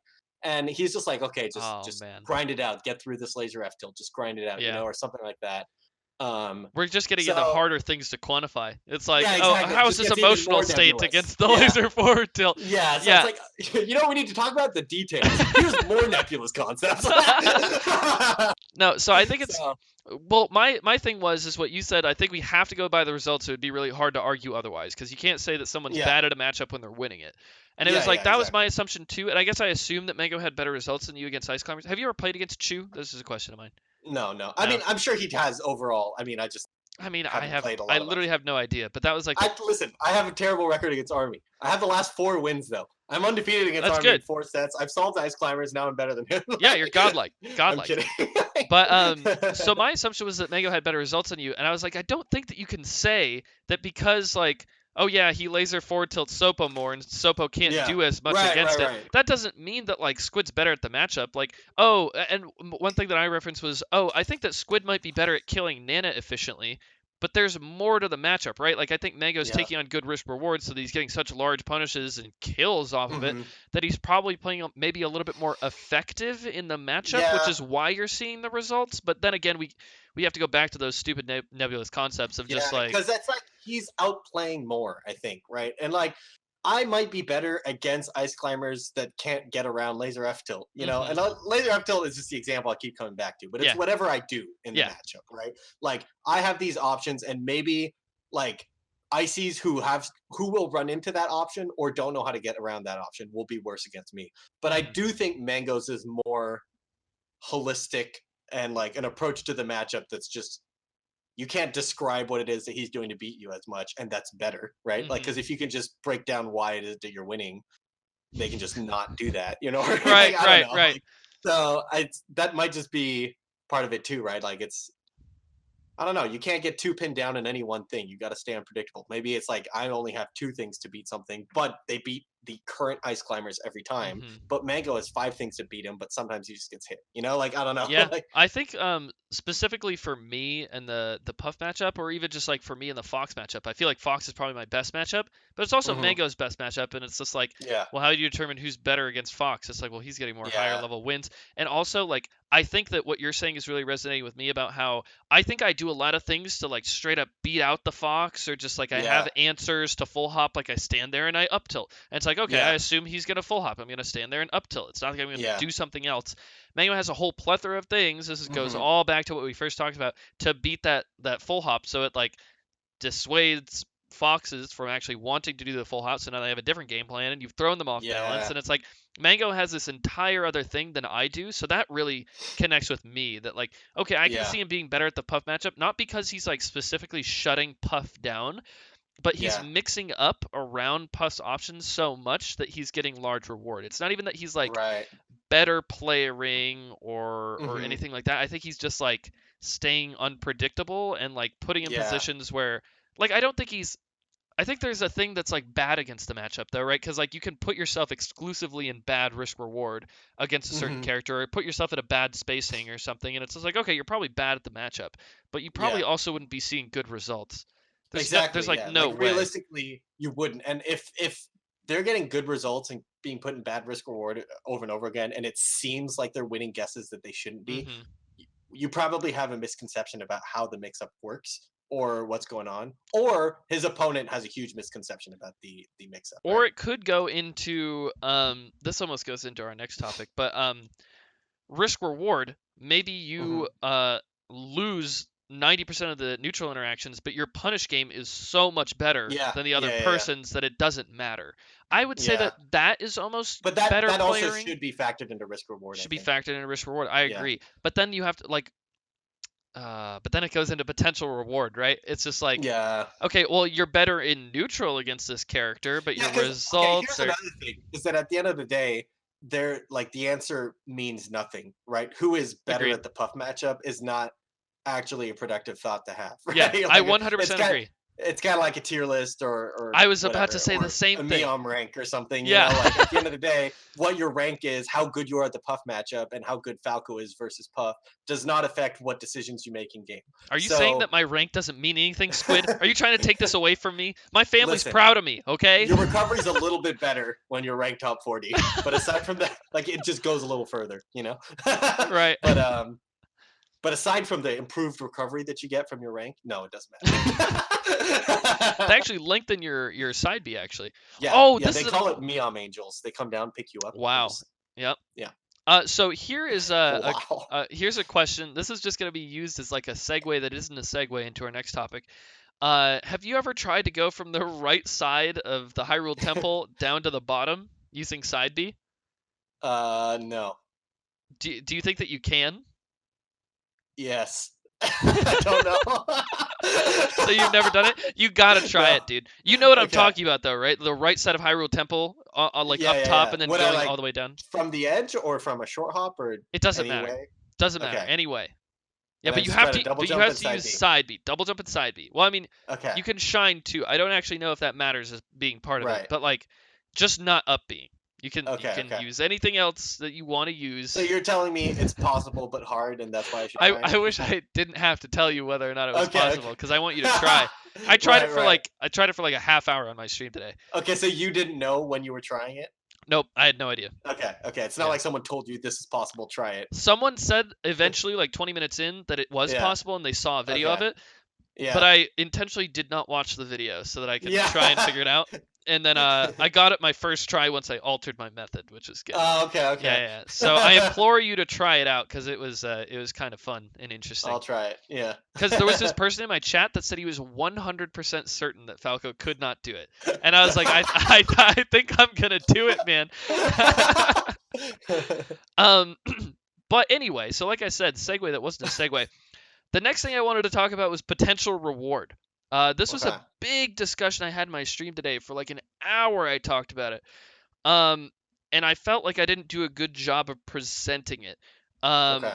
But to kind of set the scene here, I was talking about how Falco has a problem evaluating potential reward. And what I mean by this is it's hard to determine, given any specific situation, what the optimal punish should be, right? Mostly because there's so much that branches off of one hit that it's almost impossible to determine what the most effective thing is going to be or the highest percent chance thing to work. And since you can't take the human factor out of the game, you have to say to yourself, and here's an example, like you have a 70% chance, like there's 70% of DIs will make this combo stop working, right? Yeah. It will just make it stop working, but 30% of the DIs will make it so the combo continues going, right? Yeah. But if your opponent, every time they've been in this situation, have been DIing in the 30%, that should tell you that it's pattern recognition, right? That's a very big a top player like concept that helps them be good at the game. Pattern recognition is incredibly important. So you should notice that and say, well, instead of like going for something that's going to cover the 70% of DI or whatever, I'm going to do the thing that covers their specific DI, even if it has a low percent chance of working. But how can you know that in advance? Like the situation I gave, and I'm going to be even more specific with you than I was with my stream. I said, well, what I'll say to you, we are on Battlefield in the center of the stage, direct center. The Martha's dash dancing, and then we link up immediately in the center of the stage. I down air him at 25%, so now he's at like 37 or whatever. He has hit one smash DI input, so that you cannot just standing shine him. You can dash JC shine. You can turn around up tilt. You can down tilt. You can grab him. You can't just standing shine. What is the most optimal punish? We are on Battlefield in the center of the stage on a Marth that you hit a grounded down air on that was at 25 and is now at like 37. What should you do? This is actually a situation that comes up all the time. And this is probably one of the most simple ones that we could come up with as Falco, and it's still incredibly hard to come up with it. So funny, because I just don't have an answer instinctively. Yeah, right? People in my chat were like, "Oh, I'd down tilt." I was like, "Do you even know what would happen after the down tilt?" What do you mean you would down tilt? You don't know. No, I don't know, and it's funny because like the same, like an equivalent scenario with every other matchup, which is definitely your point right now, would be so simple, right? Like you are Sheik, you grab a Marth at 25%. Yeah. Which throw do you do? Exactly.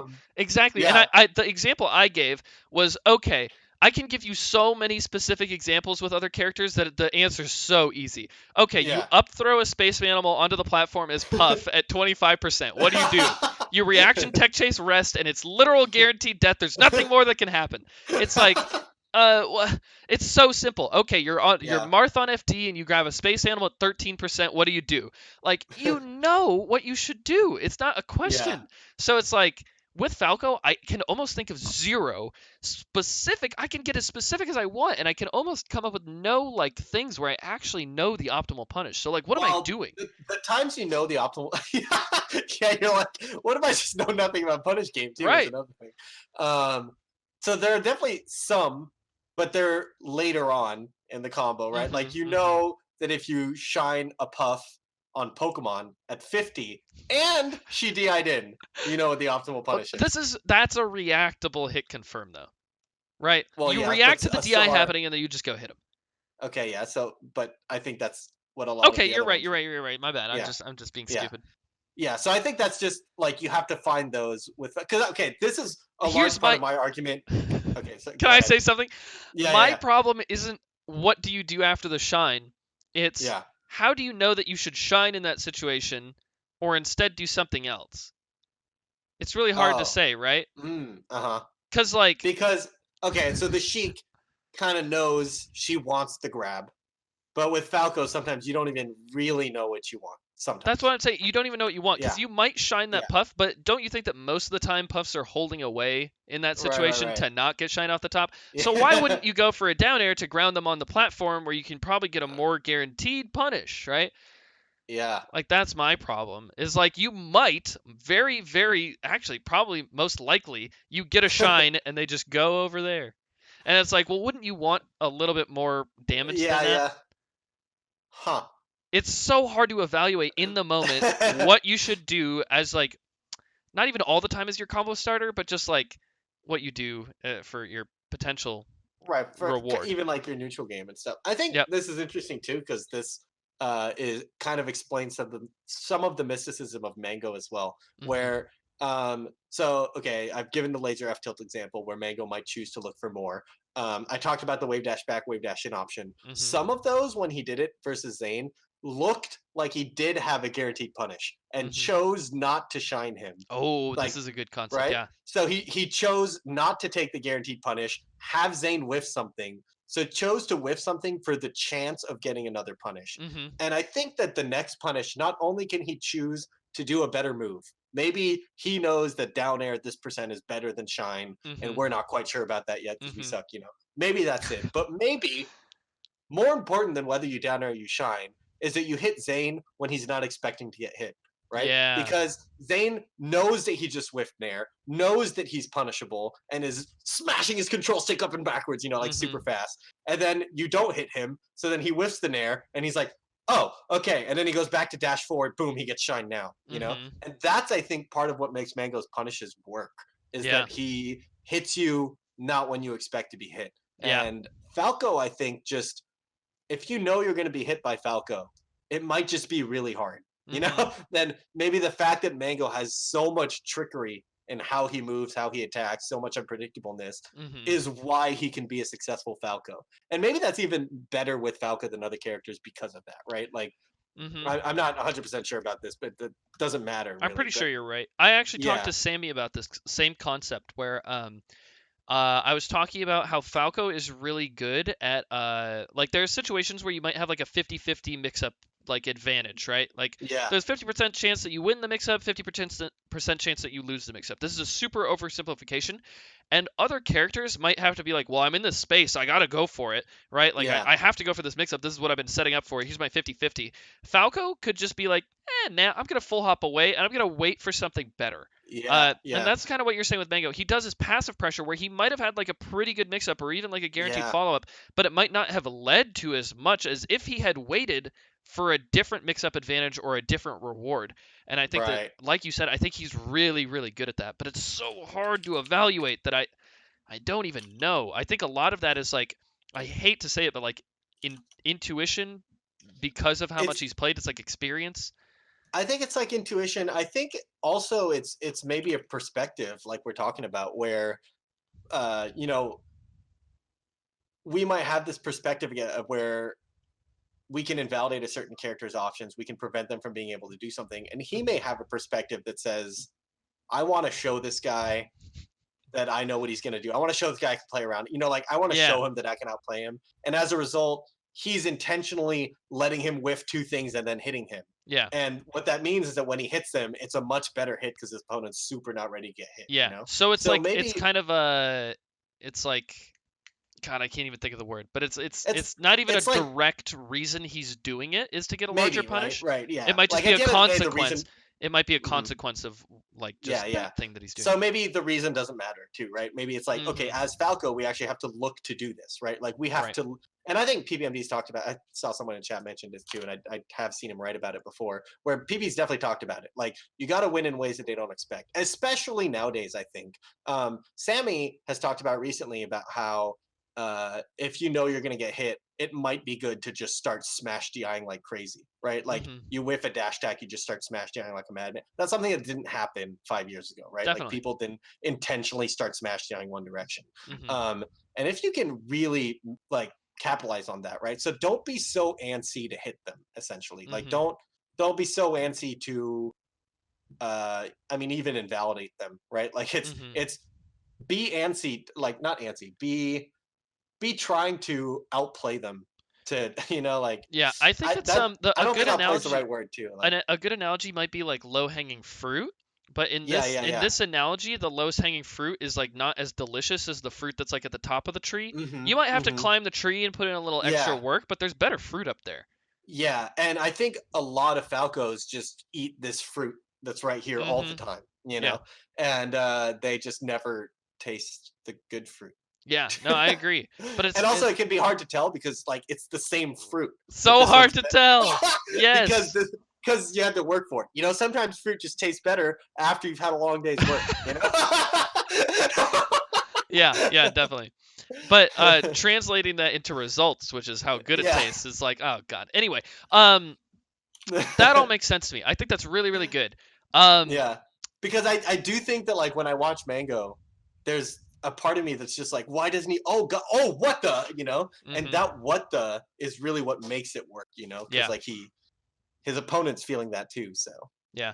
I have this combo that I always watch when I'm trying to hype myself up. I don't know if you ever watch videos to hype yourself up about Melee, but whenever I think about moving quickly or anything or comboing somebody in a weird way, there's this combo that PPMD does to Amsa the Yoshi, hmm and it is crazy. He like 0 to deaths him off the top, but yeah, part of the combo is he brings him up to the top platform, and like I would have done something completely different, but he down air up tilts and then he down airs him back onto the platform, and I'm like, what? Why? oh yeah, yeah, and he And misses the tech, yeah, he misses the tech. and He then he like shines them. shine, Yeah, shine. I was like, yeah, holy I shit! Like remember what the hell? And it's just like that was so unexpected. I don't think Amsa saw it coming. Like that. he Right. must have been why he missed the tech. And I actually Yeah. see Mango do a lot of down airing people onto the platform, and they Yeah. miss their tech because they're expecting to get hit out. And then Yeah. he does that shield drop bear into like something. Yeah. I Yeah. see Yeah. Mango do Yeah. that a lot, and I think it's so unexpected. And I can speak from personal experience. I missed that tech against him in tournament, and I've missed it in friendlies because Yeah. nobody down airs there. Like, why would you down air me back into the Right. platform? You Right. can send me off stage, duh. Yeah. Uh, Duh. so it's like it's super weird. And I think there are some examples that are better than that because they're like you down them into a platform, it's still a really good spot for you, right? Like Yeah, you could maybe react to tech chase for sure, even if you did tech it or yep. something. But there are some spots where uh I wish I had an example off the top of my head because I know I've seen it before and I've like probably have one in my head somewhere. hmm But there are probably examples where you intentionally drop the combo. You know, Yeah. like imagine like you're comboing a Marth and then you just like you could shine back at him off stage, but instead you let him land, let him whiff an air, and then either you catch him with bad DI or you down air him or something. hmm Like there are times when you can like I think Falco wants to look for the reset because his ultra guaranteed combo is not a guaranteed kill or even a guaranteed edge guard. Yeah. Um, I don't know. Like, I was watching like Dragon Ball Fighters, and Chris G is a player who's just not that good at Dragon Ball Fighters, unfortunately, but he was amazing Wait, in other what? games. He's really good at Dragon Ball FighterZ. He's like top 10 in the world. Eh, What? maybe He's not. really good. He honestly might not be. He like plays low There's tiers and no always way. loses. That's not true. All right, whatever. Regardless, he's sick. All right. Okay, And yes, he's sick. so he does this thing where he starts a combo on the ground, and Mhm. then he just instant air dashes and hits them, and everybody's holding down back during combos, Mhm. and so he could finish the combo, and it would do like 70% of their life. but he just instant air dashes mid combo and it resets the combo. Yeah. And like I've seen him do it a lot of times, so it's definitely intentional. You know, like he's dropping the combo and getting a reset, 100%. and Yeah. it's like the most simple reset, and it lets him get a bigger opening. He's like intentionally giving up a 70% combo, and if he's wrong, he only gets 20%. Like it's a big gamble, but the fact that he's able to so one, the potential reward is bigger, and two, it's unexpected. And I do think that his opponent now, while getting hit, is now still, you know, that game has no DI, but they're going to be stressed out while getting hit now. There is a pretty big difference, and I know exactly what you're talking about. I do think it relates to Melee, but there's a really big difference in fighting games because there is it's like staling for them. Like when you start a combo, it starts to do less and less damage. So if you can reset the combo, it makes it do a ton of damage at the beginning again. And that doesn't really happen in Melee, essentially. And by the way, everyone's saying who Chris G is not top 10. I just looked up the rankings. He's ranked number 6 in the world. So, you know. That's outdated. You got to believe me. Oh, my God. Dude, he's got like... whatever. He didn't make bracket at the last tournament I saw him at. He was like drowning in pools. What is this? I swear he's not that good now. I don't. Okay, maybe there's some patch that I wasn't aware of that he's really bad after. Every tournament, he's in a crisis. Sure. All the top players are like, "Why doesn't he just play real characters?" Like, okay, but yeah, no, I do think that part of fighting games, like the reason why they're resetting is because they want to reset the like staling. I don't know what it's called. Yeah, whatever. But yeah, I think the concept, because I'm always I'm watching Dragon Ball and my head is just like, how can I get better at Melee? You know, like so like that concept is just to me like PPMD foregoing the obvious punish to down and back on the platform to throw him off kilter and maybe get something else, right? Like because every time Falco, all of Falco's moves, or at least most of Falco's combos, like if they DI wrong, can be really good. Really good. Like the shine off the top that kills Puff at 50 if she DIs wrong is huge. There's some like down air can be omsatech and you get nothing. They fly across the stage, or it's a down air that kills them, or a down air forward smash. The down air forward smash, either they live at 120 when they DI up, or they die at 40 when they DI out. Right? Like there's so many moves like that with Falco where it's like the like range from how good and how bad it could be with DI is like huge. Massive.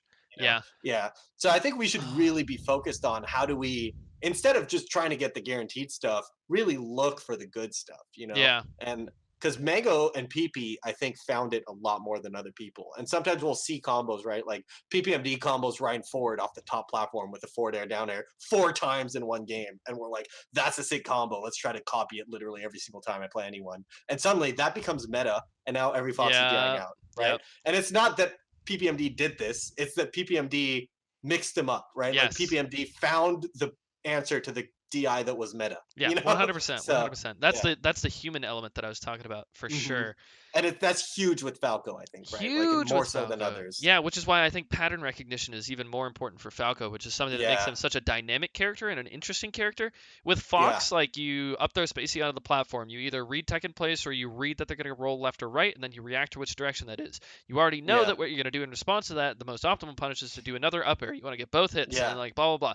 Like I already know the punish tree. I know I literally know the Peach punish tree. I don't play Peach. That's how simple it is. Like, oh my god. So it's like with Falco, you have to analyze how your opponent has been playing, whether or not they're capable of doing certain things like ASDI down, how they're teching, how they're DIing a lot of the time. But I think, and also I think the one that we super don't explore is what they do if we let them out of the combo, right? Because like, what if they're in a spot where okay, is he gonna attack DI left or DI right or something when I do this? But also I don't know what if you just didn't do it. Yeah, what if I just stood there? You know, what would he do? So you just down aired this Marth at 25% in the center of battlefield. What if you did nothing and he rolls to the left? Yeah. You know? What if that's the answer? The answer is do nothing. This Marth rolls to the left. Oh god. All right, it just now gets so much more complicated. Yeah. I think what if he rolls to the left and DI's left? So you forward smash that and he dies. What if that's the most efficient kill, you know? It's so hard to evaluate though. That's what I'm saying is like other characters can do that. And I think I like a lot of times I even point to like what I really enjoy about Falco's punish game is getting reactable hit confirms, right? And those are so enticing to me that I'll try to set those up. But what if like I could get an unreactable like hit confirm where I had to do like something into something immediate, but that would like provide a stock kill. Like, is that better or is that worse It's so hard to tell.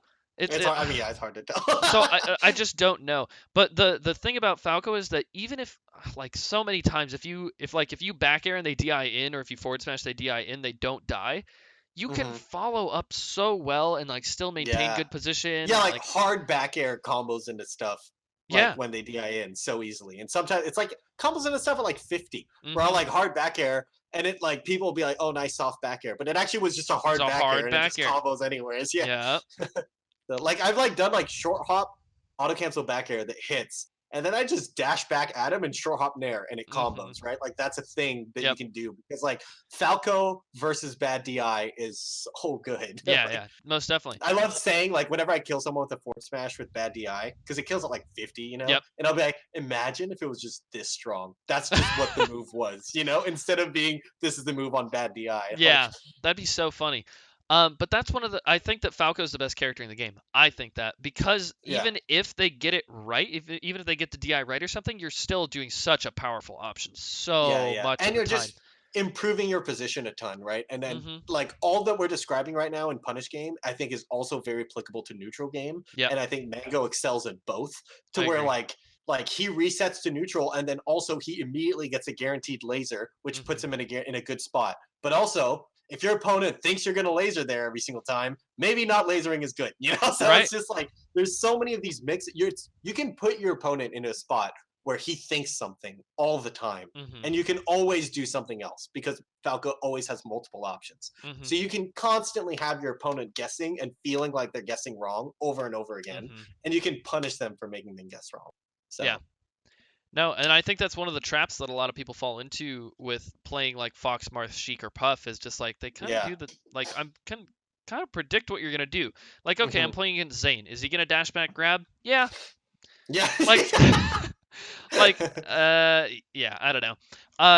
But that's so powerful for them, and I feel like if they don't go for the most powerful thing, their combo ends up sucking. That's what I'm trying to say is like if Falco doesn't go for the most powerful thing, like his combo still fucking rules, and then he has him like off stage most of the time or like in a knockdown situation. Face rolls either crouch cancel grabbing me or he forward tilts me away and then we reset. And then, like what if face roll just down smashes in center stage and like hopes that it works? Like that's not like Sheik doesn't have the ability to just like mix up nearly as much as Falco does. Exactly. Yeah. Like it's like she's looking for the grab. He knows it. I know he's looking for the grab. He's good at getting the grab, but we all know he's looking for the grab. But with Falco, we don't know what because that's the thing. We don't even know what we're looking for, dude. Yeah. Like for real though. And that's what I'm trying to paint is that like Falco nerds can analyze Punish game as much as they want, dude. I've had so many people after I lose a set like, why didn't you just do this in that situation? Didn't you realize that forward air off the platform actually would have led into a down air, and you actually did a reverse back air, and back air's trajectory sends it this. Like, don't you realize forward air would have been so much better there? You hit him with early down air. Did you know that late down air has more knockback and auto cancels if you fast fall on frame 13 instead of 12? Exactly, and it's like, well, okay, but here's the thing: is like, would that have even been optimal anyway? Like, do you actually know that? Like, maybe. Like, is it a guaranteed kill on reaction? Maybe. But, like, even the fact that I set up for this combo is, like, pretty impressive in itself. And it's, like, everything is so fucking hard with Falco that, like, yeah, sure, I probably could have done something slightly better. And, like, in hindsight, I bet you're right. But, like, do you know how hard it is to analyze? Like I said, okay, you down air a Marth in center stage at 35, right? Like, that sounds like such an obvious, like, that's like a juice. You land the juiciest down air you can think of. What do you do? We don't even know what to do. I don't know. Two of the best Falcons in the world. We have no idea what you're supposed to do. And I'm telling you, not even a nerd could figure it out. I swear to God, they couldn't. It would take. You need like quantum physics or like quantum computing to figure out. What do you think Mango would say? Dude, he'd be like, just fuck him up. Yeah. I don't know. I actually don't know. Yeah, that's hype though. You know, I think he would. You know what? Like, Drug Fox has been experimenting with actually. This is probably my real answer. Is he's been doing down air into down air. You do late down air, early down air. I think PBMD did that. I know, I do it too, but like I don't think about when it's optimal. I just do it sometimes, if you know what I mean. Well, if it knocks him down, he can opposite deck away, and then you get nothing, and so it's a mix-up. Right, but and then if it doesn't knock down, then you can just get more damage into the rest of the combo. And it's like, oh my god! But what if you dash JC Shine cross up, and then it's like, oh, well, you crossed up now, you messed up their DI, and it's like, oh my god! Like holy moly is not a real answer, right? So Mango would say like, he has no idea what I'm gonna do. I'll do something fucking nuts, dude. Yeah, exactly. My thing though, I think the last thing that we should talk about for this part of it is like somebody said to me, well then like it's just random, like you just do a punish and then like it either works or it doesn't. It's kind of just random, and I'm like there's no way that's actually the case, because like Mango, I don't just hit Mango and then like I have the same punish game as him. It's not just random. It's not like he's just getting luckier on punish than I am. It's like we and this is the weird thing about Falco to me, is that we don't have an optimal thing that we're going for, but we have something pretty good that we have in mind. Yeah. And we're just kind of doing it. I don't even know if it's close to the optimal thing. Nobody actually knows what the optimal thing is. So like how am I supposed to know if what I'm doing is even on the right track to the optimal thing? Yeah, and it's not because we don't have a Sechi who mains our character, right? Like that's not why is the point that we're saying here, right? Yes. It's like we have tried, we have looked. There is no simple answer, right? It's not like, so hard. Well, on frame 14 of the tech, you can't stomp on reaction and cover left with grab because those are the two best things. But no, it's like it's hard. So I think that just a big focus on staying unpredictable is what I mean, mix-ups and stuff, which is like not a nice answer because you don't get to you can't just do that, you know? And like, I do think that there are some really specific situations where you could say that this is probably the best answer. Like if you're tech chasing Fox on FD, you probably want to like dash down air on his tech roll to the left or right? Like that's probably the best thing to do. But like, but like you said, what would happen if you just like let him get up and then you actually grab him because he like got up and shielded, right? Like, ooh, I don't know. Yeah, exactly. And then what if after you grab him, he just DIs the fourth or wrong, and then you read his double jump and you downer that? You know, that's cool. I know. Wouldn't that be the best punish? And it's actually really frustrating. But I think we've come to the conclusion that it's just really hard for Falco to analyze. Falco still has really good punishes. Part of Falco is having such a strong neutral and so many mix-ups that like if you have good I think position, that kind of explains too. Like if you think of the successful Falcos, maybe except for PPMD, but if you really analyze PPMD also are all kind of nutty, you know? Yeah. like Santi and Mango and you to a certain extent, and like Shiz, nobody knows what Shiz is doing half the time. He just forward smashes, and like. There's all this stuff going on where it's like, it looks like they're nutty. Imagine if we had an optimal Falco. And it's like, well, that doesn't work. That's not what, So it's like, maybe we are coming closer to the answer by saying, how do you optimize being nutty? You know? Yeah. And I do think there's like an answer there, you know? Like it is like, so Mango has all these mix-ups and we don't really know what he's doing. And the fact that he is more focused on mix-ups than on optimal guaranteed punishes, that makes his punish game powerful. But what are the mix-ups? Can we do better mix-ups than the one he's doing, you know? Or something like that. You know, that might be the future of Falco, to where you like actually say, okay, I down him at 25. I do one of these 3 to 4 things depending on what he's been doing in general. And if I'm right, this is what I do. If I'm wrong, this is what I'm going to do on all of them or something, you know? And so maybe it's complicated and maybe you have guaranteed kills sometimes or not, but like you have to be able to go really fast, like deciding on one of 4 mix-ups over and over again. Yeah, I think like, Falco has to decide so fast. It's crazy. A lot too, like fast and often. Yeah, we've talked about this before. Like, okay, hit him with a laser in the air. Like, okay, I have the nair like instantly, and okay, he DI'd the nair in. Okay, I'm on to the next thing. Yeah, like, exactly. Holy shit! Like, okay, well, it all stemmed from you just shooting a laser. Like, exactly. My God. Or what if I hadn't shot that laser? Oh my, I know. Oh my God. Oh man. Okay. Well, that's all we really have to talk about, right? That's it. That's the only thing. So short one today. Yeah, right. It's been 2 hours, but yeah. I think I'm good with leaving it there. Do you think you're good there? Yeah, I think I'm good. All right. Well, I'll do a little outro or whatever. Thanks everybody for watching. This was a pretty impromptu little thing. Squid and I really wanted to talk about the game as opposed to just kind of interviewing somebody about their career. I super enjoyed this. I think we should do this more often. We could probably even do this like on a weekly basis. If you'd like. Yeah. So maybe if we do bi-weekly guests but weekly podcasts. And also, like just in the future, it'll probably be less like interview oriented, and we'll probably just be asking people about their expertise on certain matchups. I think that's where the discussion gets really interesting, and I think that's what a lot of our fans who watch the show enjoy. So that's gonna be it for today's episode. Thank you guys for watching, and we'll see you on the next one. All right. Heck yeah. Bye, guys.